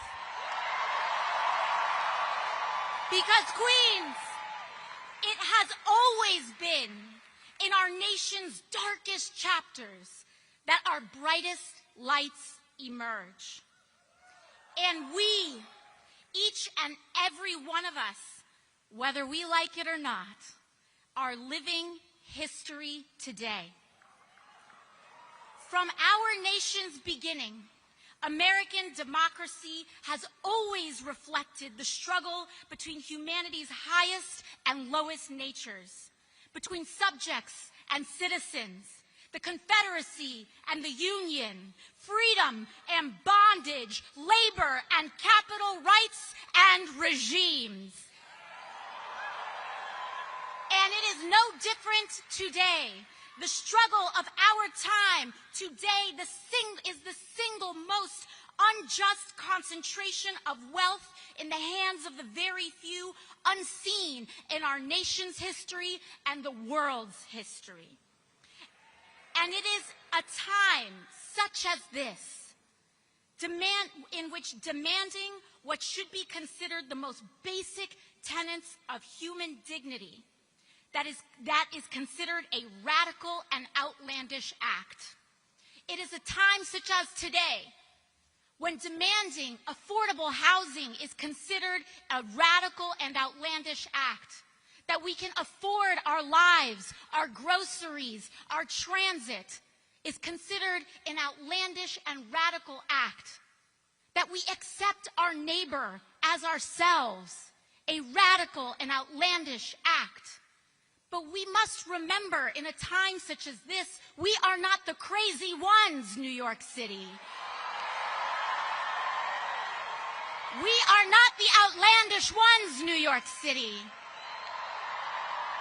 They want us to think we are crazy. We are sane.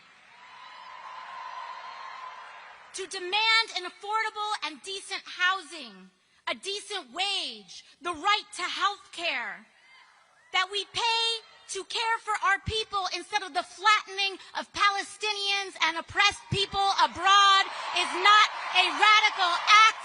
It is basic and core humanity. That is why the election of Zohran is as important as our cause today. Childcare, buses, rent, and our rights. Here in New York City, it is the jewel and the center of all that is possible in America. And on November 4th, we will prove that today. We will prove it to the world, and we will prove it to the nation. And we will send a loud message to President Donald Trump that his authoritarianism is no good here. We will send a message that to ICE that secret police do not belong here. And we will demonstrate the heroism that exists in the everyday people throughout our city. Heroism like that we saw last week, a young woman in a polka dot dress standing up to a secret police officer in Canal Street. She is New York City. The young man in a white helmet jumping off his bicycle saying, "Not in my neighborhood," that is New York City. The line cooks and the delivery workers every day serving and making sure that we are clothed and fed and that our children are cared for. That is America, New York City. That is who we fight for. That is what this victory is about. Because New York, America, our freedoms and our future. When I think about what is happening throughout our nation today and what Donald Trump has even done, reflected, symbolic of so much in his demolition of the White House and the East Wing. We see what he's doing to that, and we must let him know that this injustice, no matter what he's doing, that house doesn't belong to him, New York. It belongs to us. It belongs to the people of this country.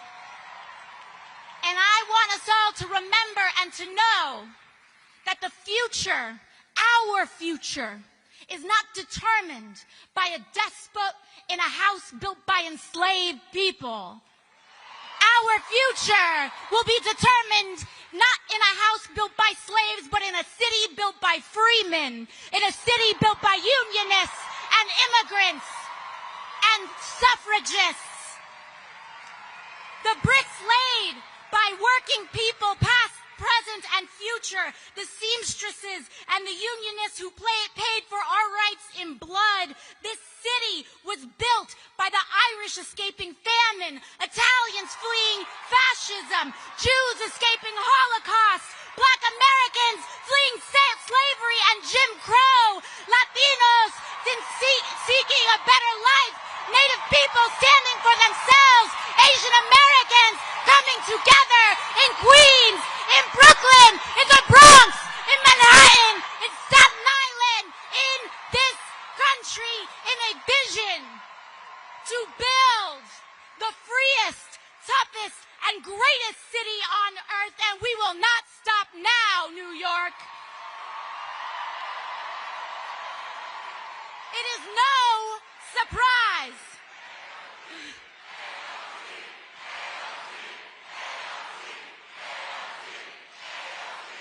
NYC, baby, NYC. It is no surprise to me, New York, that it is New York and that it is our great city that we, our city, have chosen to adorn ourselves with the nation's greatest monument to freedom, the Statue of Liberty. And she reminds us every day that the central commitment of America is an unconditional freedom, precisely of the kind that cannot be bought, that is available to the huddled masses yearning to be free. This is America, New York City. Don't let them tell you any different. Don't let them tell you that we are the exception. We are the rule. We are the standard. We are the acceptance, and we set the bar for America. I'm talking to you, Donald Trump.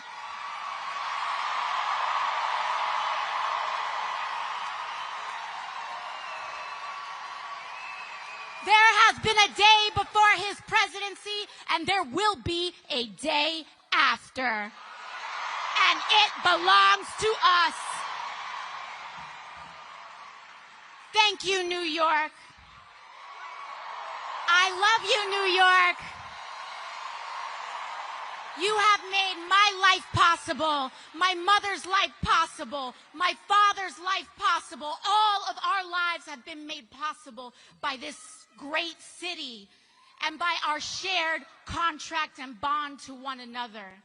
And it is my honor tonight to introduce to you all another great-born New Yorker from Brooklyn.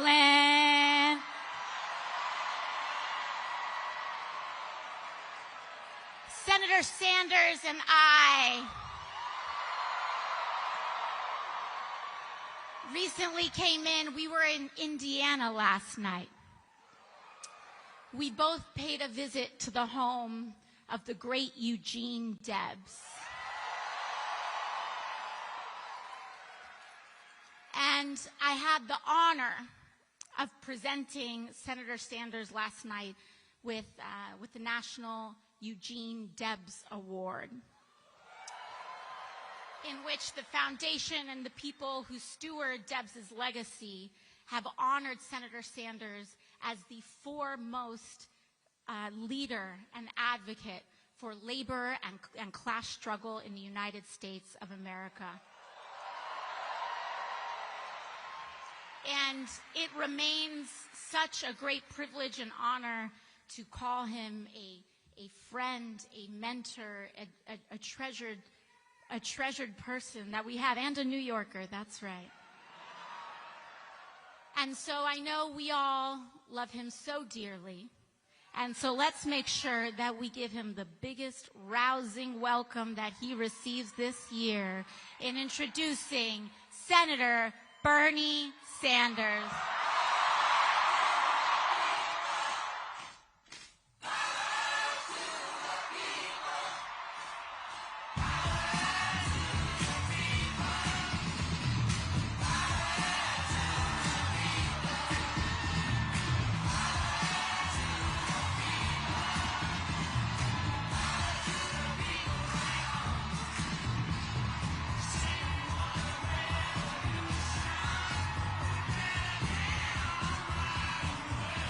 Thank you, New York! Whoa! And let me thank the people of New York for sending Alexandria to the U.S. Congress. She is not only one of the great members of Congress, she is inspiring working people and young people all across the country. Thank you, New York. Now, everybody knows that a New York City mayor's race attracts a lot of attention. That's not new. It's the largest city in the country. You got 8 million people. Everybody is interested in what happens here. But this mayor's race, my friends, is different. It is not just the folks here in New York City who are paying attention. It's not just people all across our country who are watching this race. It is not just the President of the United States who seems to be very, very concerned about who wins this election. The truth is that people all over the world are paying attention to what will happen here a week from Tuesday. Now, why is that? Why has this campaign created such an unbelievable amount of interest, literally all over the world? And the answer is obvious. These are not normal times. This is not a normal election. This election takes place at a moment in American history when we have a rigged economy with more income and wealth inequality than we have ever had in the history of our country. This election takes place at a time when the wealthiest people in America have never, ever had it so good, while 60% of people in our country are living paycheck to paycheck, struggling to pay their rent or mortgage, struggling to afford child care or higher education for their kids, struggling to afford health care, struggling to afford decent quality food, struggling how to figure out how they will retire with some shred of dignity after working their entire lives.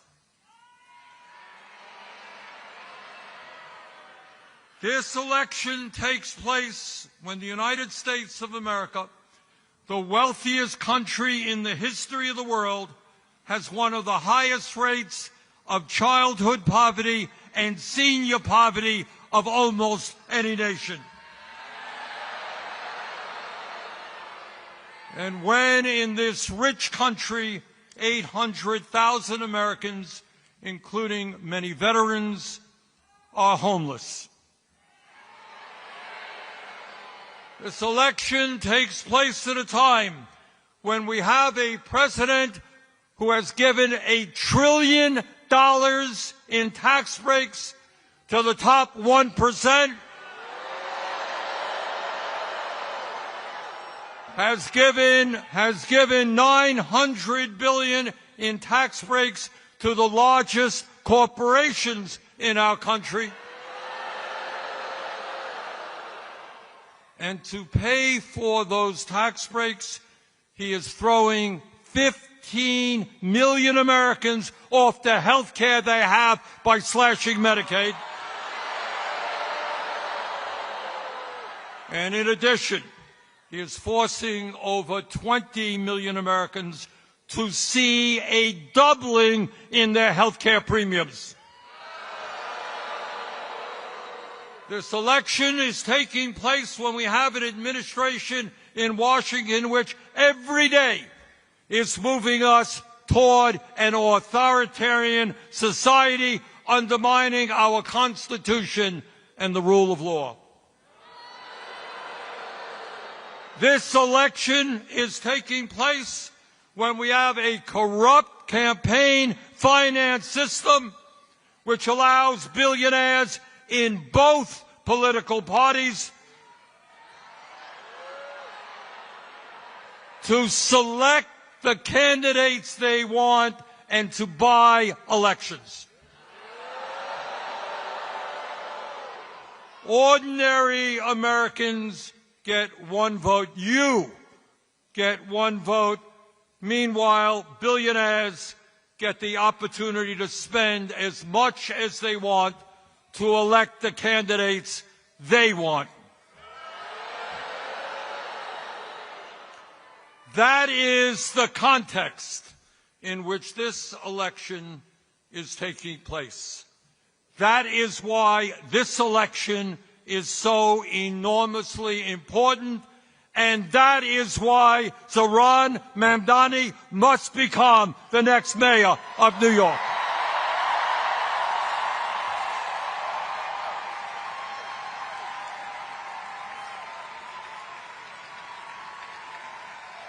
New York must have a mayor who represents the working families of this city, not the billionaire class.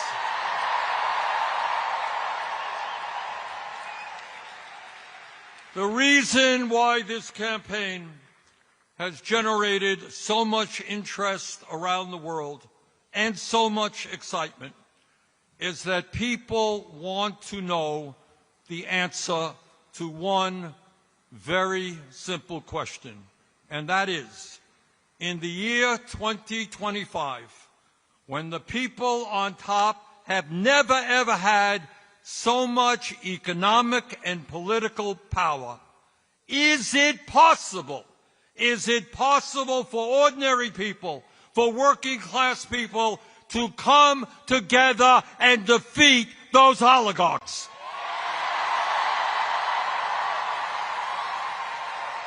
You're damn right we can.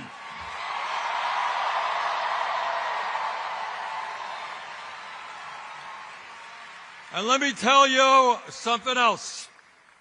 At a moment when Americans are extremely distressed about where we are as a nation, economically and politically, a victory here in New York will give hope and inspiration to people throughout our country and throughout the world.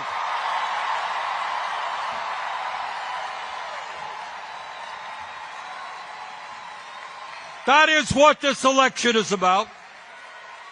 And that is why Donald Trump is paying attention to this election. Ordinary people, working class people, black and white and Latino, Asian, gay and straight, coming together to take on the oligarchy, that is Trump's worst nightmare.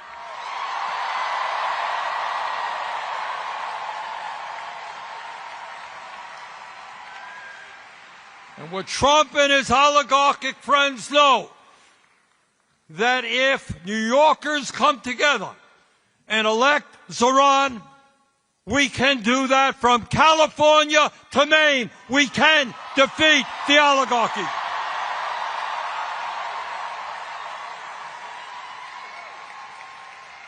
And what the oligarchs fear, what they fear is that people will start understanding that this country belongs to us, not them.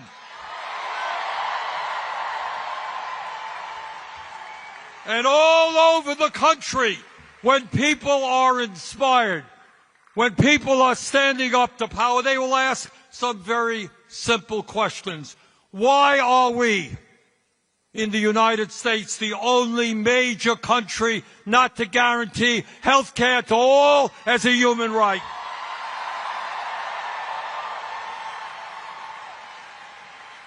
Why aren't we paying our teachers the salaries they deserve, so that we can have the best public educational system in the world? Why aren't we doing what used to exist in New York and all over this country 70 years ago, make public colleges and universities tuition free?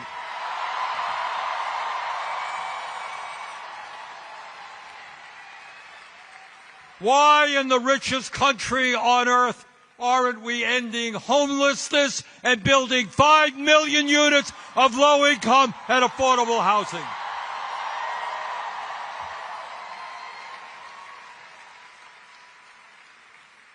Why don't we make it easier for workers to join unions? And why don't we raise the national minimum wage to a living wage?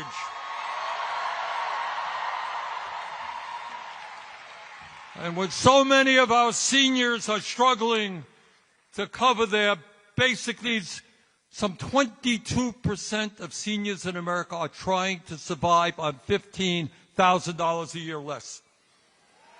Why aren't we raising Social Security benefits and providing pensions to the workers in this country who desperately need them? And why don't we have a foreign policy which does not spend billions of dollars on a Netanyahu government starving children in Gaza?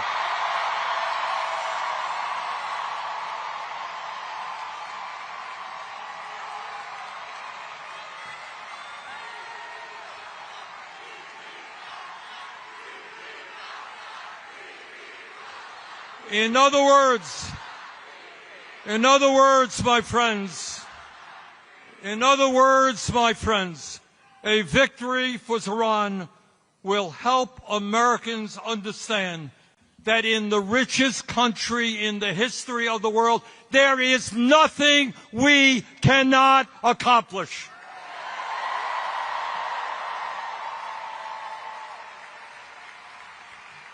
Now, the oligarchs and the political establishment in New York tell us that Zoran's agenda for New York is radical. Really? At a time when working families in this city are finding it hard to live here because of the outrageously high cost of housing, I don't think it's radical to say that the city should freeze the rent and triple its stock of affordable housing. That ain't radical. At a time when working families can't afford the high cost of childcare, and psychologists tell us the most important years of human development, intellectual and emotional, are 0 through 4, why shouldn't we have a situation where every child in America gets the best quality child care we can provide?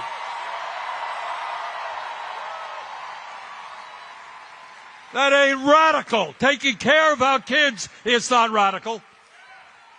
At a time when getting to work is too expensive and we want to encourage more utilization of public transportation, it is not a radical idea to say that buses in this city should be free and fast. At a time when every parent wants their kids eating good quality food, not junk food, and there are neighborhoods in the city where it is simply not affordable or possible to get that food, it is not a radical idea to say that there should be municipally funded grocery stores. And by the way, when billionaires and large corporations and the very wealthy are doing extraordinarily well, when the very richest people in this country often pay an effective tax rate lower than truck drivers or nurses, it is not a radical idea to say that the rich should start paying their fair share of taxes.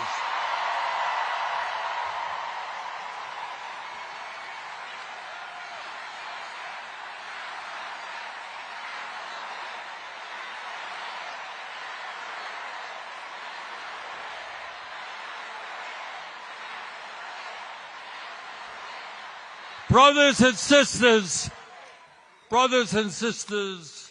these ideas are not radical. They are common sense, and they are what the people of New York City want and need. Now, let me be very clear. As someone who served as mayor of Burlington, Vermont for 8 years, a city just a little bit smaller than New York, I can tell you absolutely that being mayor is not an easy job. In local government, the people hold you accountable for everything, for picking up the trash, for crime problems, for the quality of education their kids receive, for traffic jams. Blame the mayor. And that's what mayors have to deal with. And it is not easy. Zohran Mamdani as mayor is not going to have all the answers. The problems facing this country and every other major city in America are in fact enormous. So let me say this to you from the bottom of my heart. When he is elected,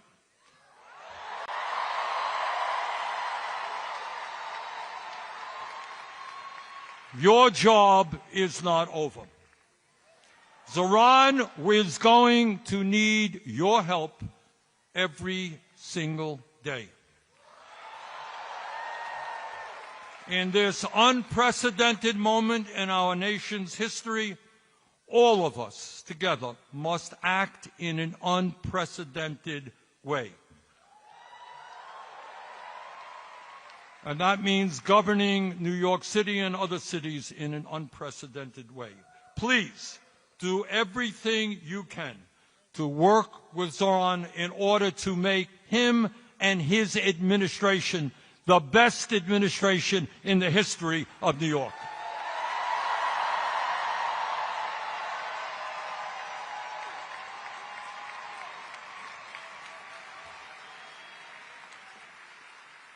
Let me conclude by saying this, and I say this again as somebody who became mayor of Burlington, Vermont in 1981 by winning that election by 10 votes after a recount. Now, I have looked at the polls here in New York. You have seen it. And the polls suggest that Zoran is in the lead, and that is great. But please, please, please, do not underestimate our opponents. They have a huge amount of money, and they are spending it right now. So I urge you, forget about the polls. Go into the last 8 days of this election assuming that you are 5 points behind.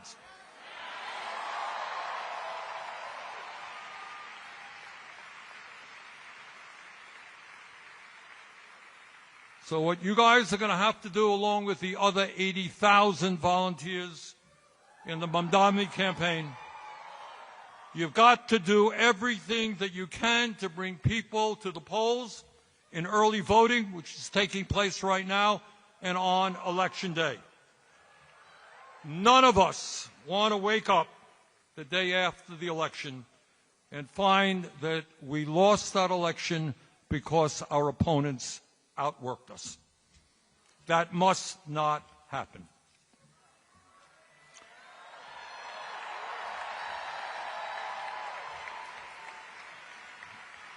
Brothers and sisters, a year ago, very few people in New York knew about a 33-year-old assemblyman named Zohran Mamdani.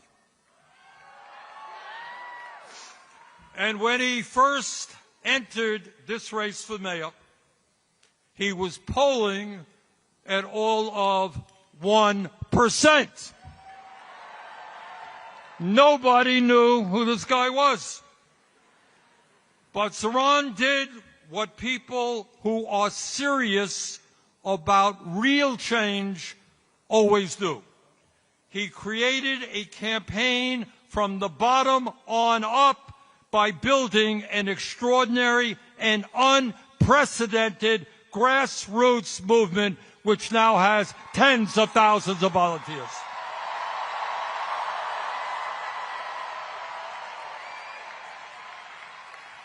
Unlike his opponents, he didn't go running to the billionaires for campaign contributions. He went to the people with an agenda that made sense to them. And despite being outspent 4-1, Zoran won the primary. And brothers and sisters, with your help over the next 8 days, this young man is going to make American history. It is my honor to introduce the next mayor of the city of New York, Zoran Mandani.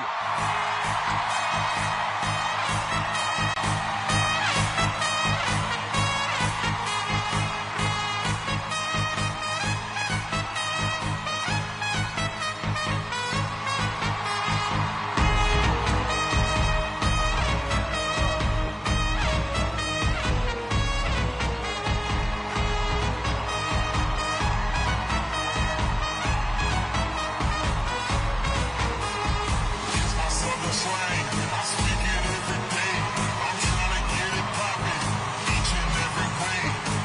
It's one nation on the goons. My goons are stripping all these cats down in the upper rooms.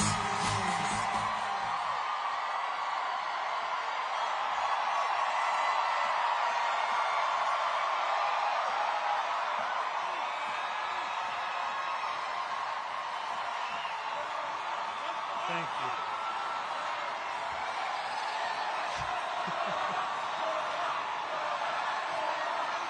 Thank you so much.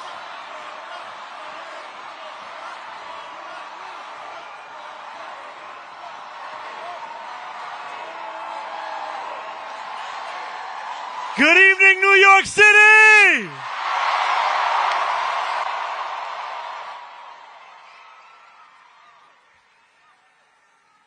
How we all doing?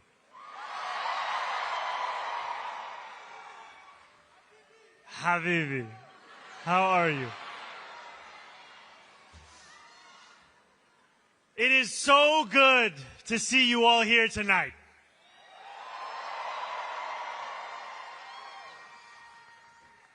Now, as you know, a politician is only as good as the team around them. So I have to ask that team to start up this teleprompter. Because right now, it's off the top of the dome.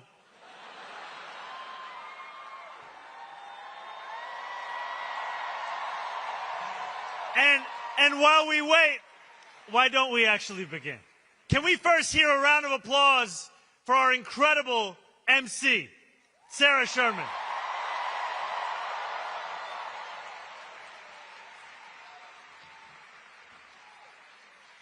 Can we hear it for the elected officials, the labor leaders, and the New Yorkers who have joined us this evening?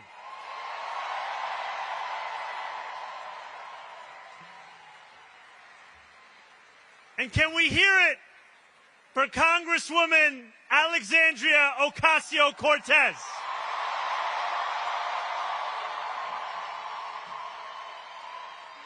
Yeah, we're good. You know,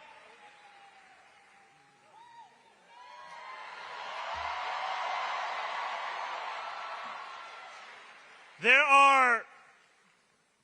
are many things one can say about our Congresswoman, but I want to tell you a story about 2021.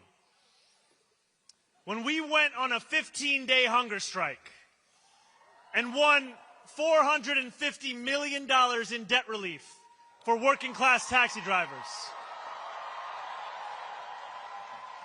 the Congresswoman was there with us on that picket line. She was there with us on the phone after everyone else had gone home. And she was there with us again in the primary of this election. And that's because she's there for working people. And now we are just getting started. And let's please make some noise for Senator Bernie Sanders.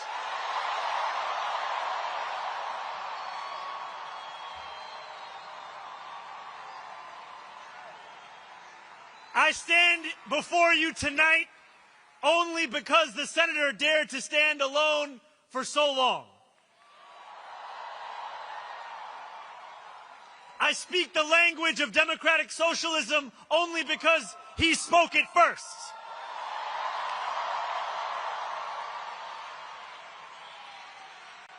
And when I ran for state assembly almost 6 years ago to the day, it was at Bernie's rally in Queensbridge Park where I led our first canvass.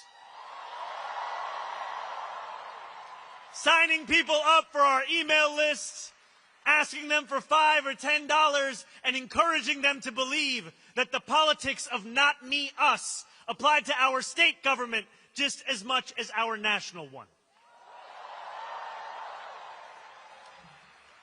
When we win on November 4th,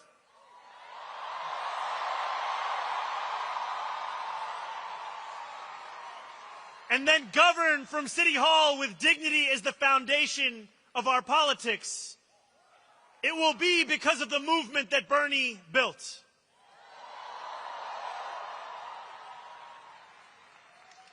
I stand before you tonight as the nominee of a Democratic Party reinvigorated in its pursuit of making government work for everyone, not just the wealthy and the well-connected.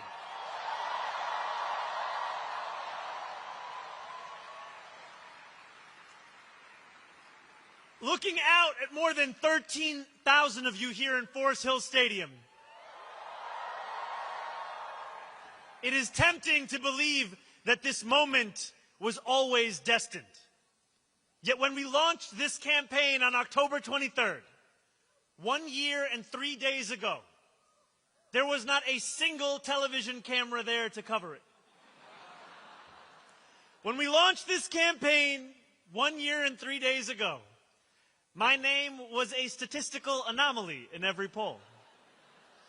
4 months later, as recently as this February, our support had reached the eye-watering heights of 1%. We were tied with noted candidate, someone else. I always knew we could beat him. When we launched this campaign 1 year and 3 days ago, the political world did not pay it much attention because we were looking to build a movement that reflected the city as it actually is, not just the one that political consultants think exists on a spreadsheet.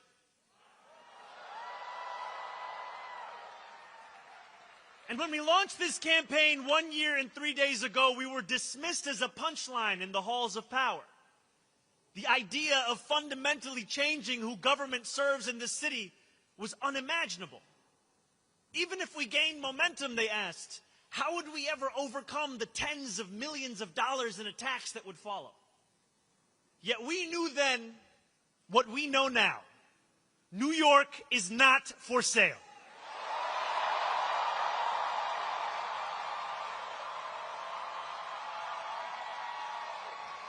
As young people showed up in record numbers, as immigrants saw themselves in the politics of their city, as seniors, once skeptical, dared to dream again,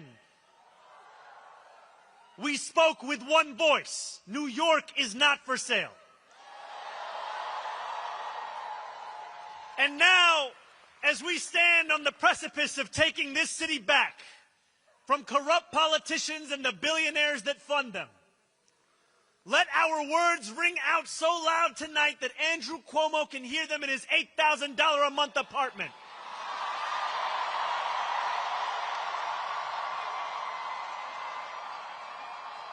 Let them ring so loud so that he can hear us even if he's in Westchester this evening. Let them ring so loud that his puppet master in the White House hears us.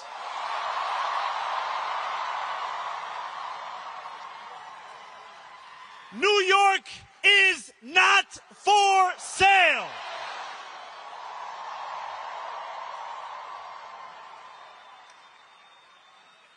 "13 days after we announced our candidacy, Donald Trump won the presidency once again.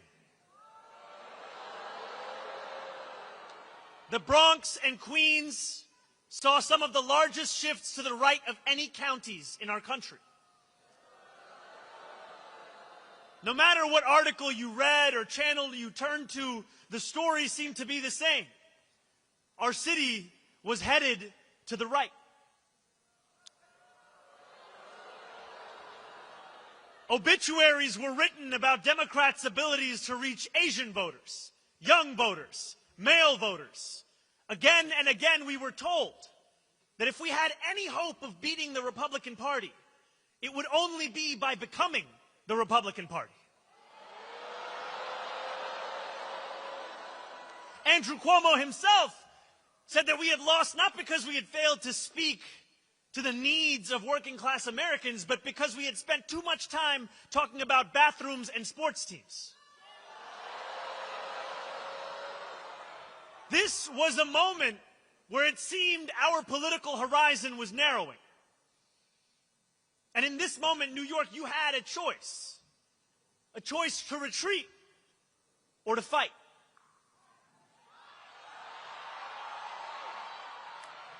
And the choice that we made was to stop listening to those experts and to start listening to you.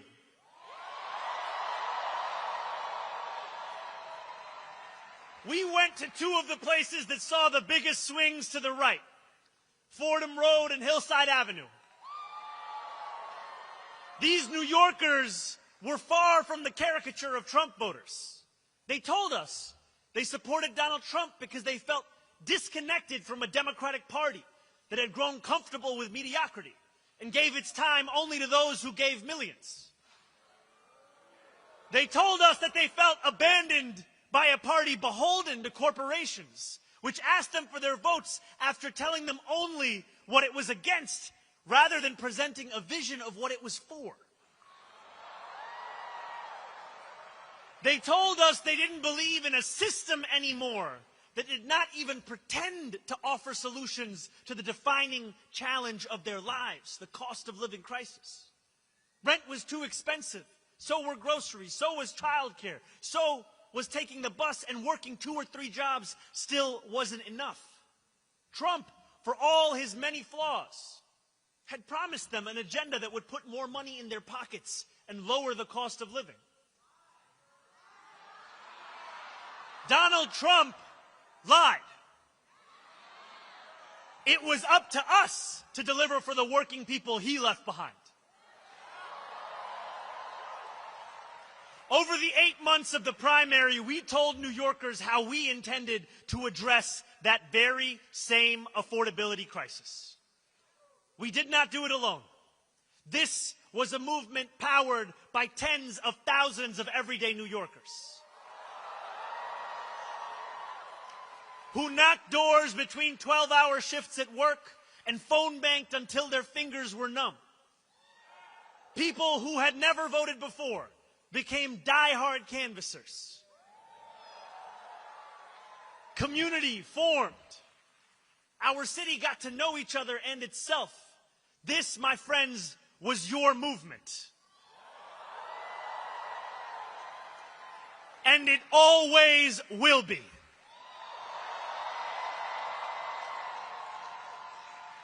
As the snow melted and the frost thawed, this campaign began to grow faster than anyone ever imagined possible.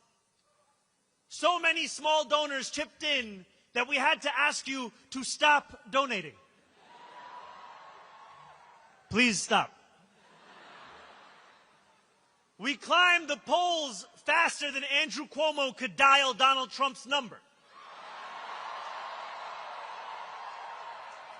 People started to learn how to pronounce my name.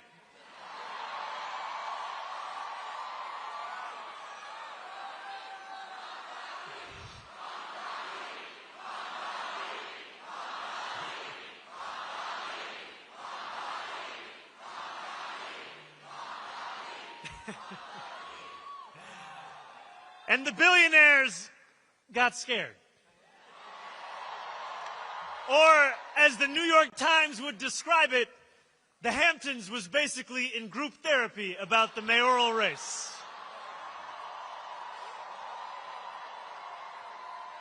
Andrew Cuomo and his corporate cronies did everything they could to make this campaign one of fear and one of smallness. Hell yeah.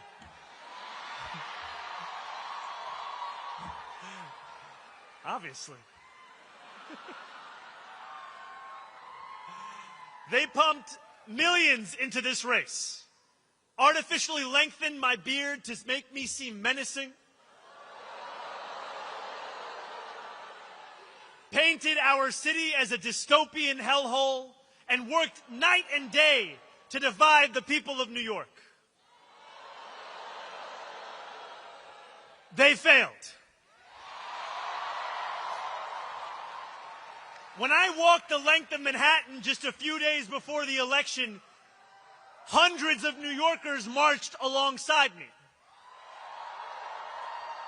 And when we strode into Times Square under a billboard with betting odds that showed Cuomo's chances of winning at nearly 80%, we knew that the so-called experts were set to get it wrong yet again.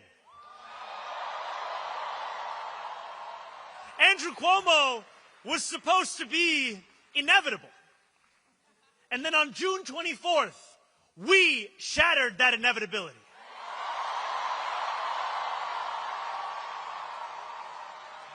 We won by 13%. With the most votes in any citywide primary in New York City history.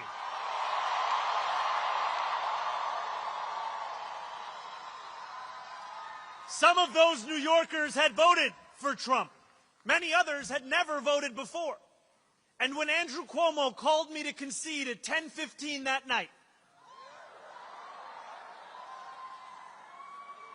he said over the phone that we had created a tremendous force.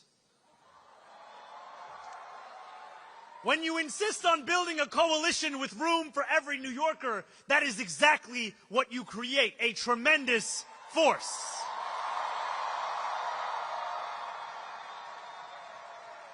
That force has only grown over these past 4 months. We now have more than 90,000 volunteers. And we have spoken to millions more New Yorkers. We have put forth new plans in these last few months for how we will govern, hiring thousands more teachers for our schools, taking on the consultants and the contracts in city government, and tackling the final boss of New York City infrastructure, scaffolding.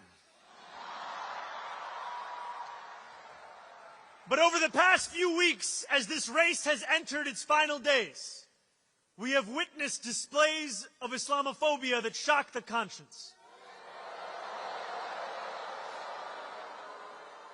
Andrew Cuomo, Eric Adams, and Curtis Sliwa do not have an agenda for the future. All they possess is the playbook of the past. They have sought to make this election a referendum not on the affordability crisis that consumes New Yorkers' lives, but on the faith I belong to and the hatred they seek to normalize. We spent months working to convince the world that New Yorkers have a right to afford this city that we all love.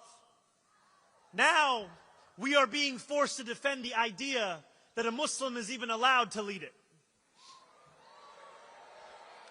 These same big money donors and disgraced politicians have sought to rob us of our ambition because they do not think that you deserve the beauty of a dignified life.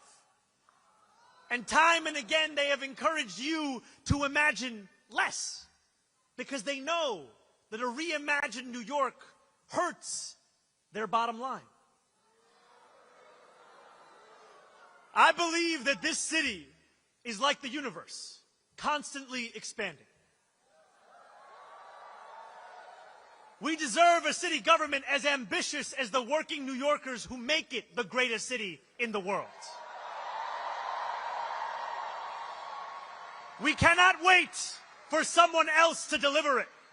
We are not afforded the luxury of waiting, because too often to wait is to trust those who delivered us to this point. On November 4th, we will set the course of our city back in the direction it belongs. And in doing so, we will answer a question that our nation has wrestled with from the dawn of our founding. Who is allowed to be free? There are some who hear that question and they know the answer without hesitation. They are the oligarchs who have accumulated vast wealth off those who labor from before the light breaks the horizon until long after color has drained from the sky. These are the robber barons of America, and they believe their money affords them a larger say than the rest of us. I am not just talking about the Bill Ackmans and Ken Langones of the world. I speak of people whose names you are not familiar with, who have no qualms about contributing more to super PACs than we would ever tax them, and who celebrate when those PACs flood our airwaves with commercials that plaster the words global jihad over my face.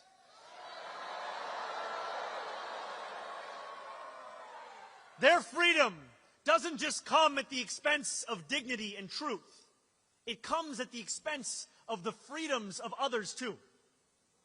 They are the authoritarians who seek to keep us pressed beneath their thumbs because they know that once we shake ourselves loose, we will never be held down again.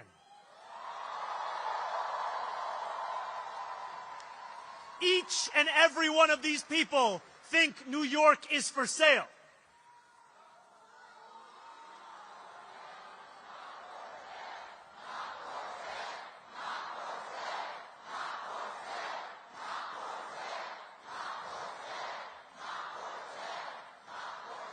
For too long, my friends, freedom has belonged only to those who can afford to buy it. The oligarchs of New York are the wealthiest people in the wealthiest city, in the wealthiest nation in the history of the world. They do not want the equation to change. They will do everything they can to prevent their grip from weakening. The truth is as simple as it is non-negotiable. We are all allowed freedom.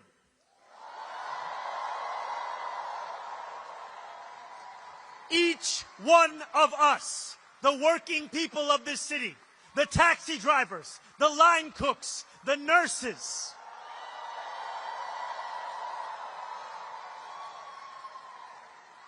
all those seeking lives of grace, not greed, we all get to be free. And on November 4th, thanks to the hard work of more than 90,000 volunteers across every corner of this city, that is exactly what we will tell the world. Because while Donald Trump's billionaire donors think that they have the money to buy this election, we have a movement of the masses. And we are a movement that is not afraid of what we believe. And we've believed it for quite some time. Those who worry about what this movement may look like on January 1st are the ones who worried on October 23rd what it may look like tonight. But our purpose has not changed, and neither have our promises. As I said on the evening I announced, the job of government is to actually make our lives better. And in the exact words I said on October 23rd, here is what we stand for, my friends. We are going to freeze the rent for more than 2 million rent-stabilized tenants and use every resource at our disposal to build housing for everyone who needs it. We are going to eliminate the fare on every single bus line and make what are currently the slowest buses in the nation move around this city with ease. And we are going to create universal child care at no cost to parents, so New Yorkers can raise their family in the city they love. Together, New York, we're going to freeze the... Together, New York, we're going to make buses fast and... Together, New York, we're going to deliver universal... We will make our city one where every person who calls it home can live a dignified life. No New Yorker should ever be priced out of anything they need to survive. And we believe then, we believe today, we will believe tomorrow that it is government's job to deliver that dignity. Dignity, my friends, is another way of saying freedom. Standing before you this evening, I take great strength from those who have labored mightily for the cause of freedom in America, who refused to accept that government could not meet what moments of crisis demanded from it. When the power of the people overwhelms the influence of the powerful, there is no crisis that government cannot meet. It was government that enacted a New Deal to lift a generation out of poverty, to create beautiful public goods, and establish the right to unionize and collectively bargain. My friends, the era of government that deems an issue too small or a crisis too big must come to an end. Because we need a government that is every bit as ambitious as our adversaries. A government strong enough to refuse the realities we will not accept and forge the future we know we deserve. A government that refuses to accept 1 in 4 New Yorkers living in poverty. That refuses to accept more than 150,000 public school students being homeless. That refuses to accept that 2 union salaries are not enough to put down a mortgage in this city. And a government that refuses to accept you being priced out of the very city you helped to build every single day. Time and again, our nation has teetered on the precipice of hopelessness. Now is one of those times. But in each of these moments, working people have reached into the darkness and reshaped our democracy. No longer will we allow the Republican Party to be the one of ambition. No longer will we have to open a history book to read about Democrats leading with big ideas. My friends, the world is changing. It's not a question of whether that change will come. It's a question of who will change it. We have an opportunity before us that few have ever received and even fewer have seized. It's the opportunity to show the world what it means to win freedom.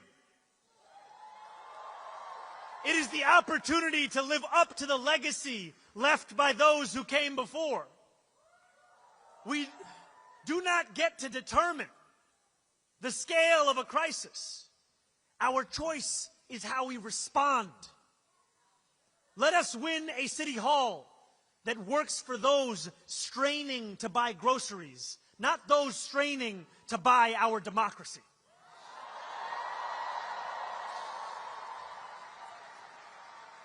And let us look forward to January 1st, when the hard work of governing will begin.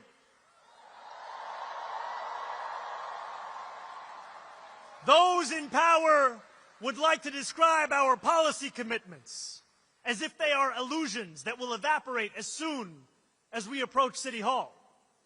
Let us show them instead that they are invocations of the future that we will win.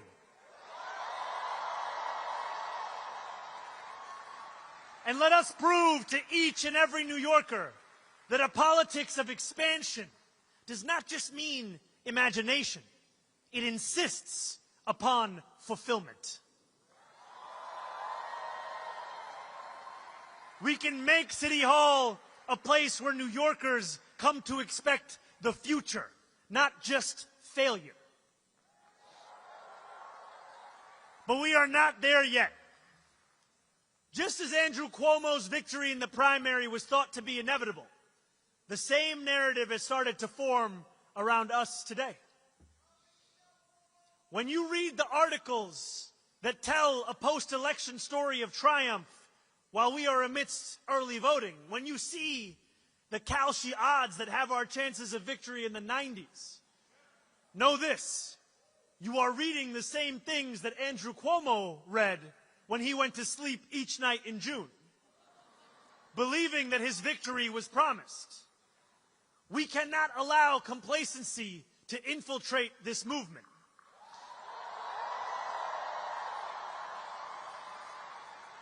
So over these 9 final days, I ask for only one thing from each of you: more.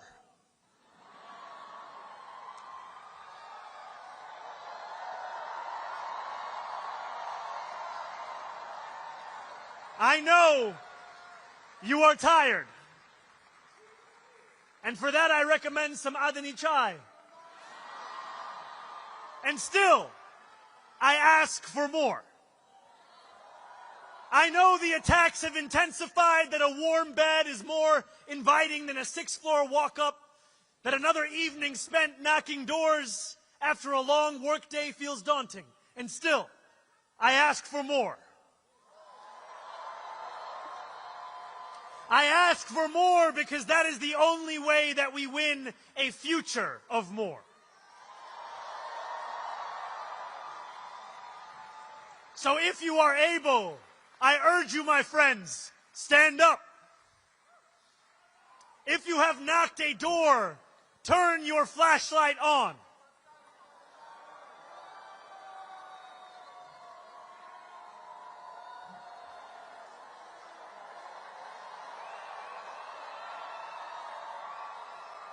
If you will knock a door, turn your flashlight on. If you have more to give, turn your flashlight on. Together, let us make a light bright enough to banish any darkness. Over these final 9 days and the months and years that follow, the powers that be will throw everything in their arsenal against us. They will spend millions more dollars.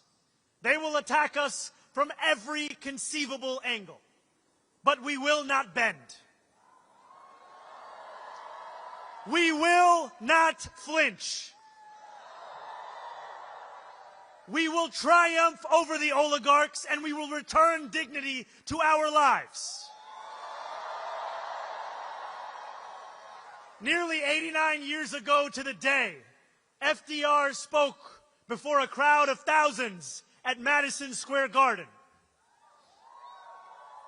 He said, "I should like to have it said of my first administration that in it the forces of selfishness and of lust for power met their match. I should like to have it said of my second administration that in it these forces met their master. My friends, I should like to have it said of our campaign that in it, the forces of selfishness and lust for power met their match. And I should like to have it said of our City Hall that in it, these forces met their master.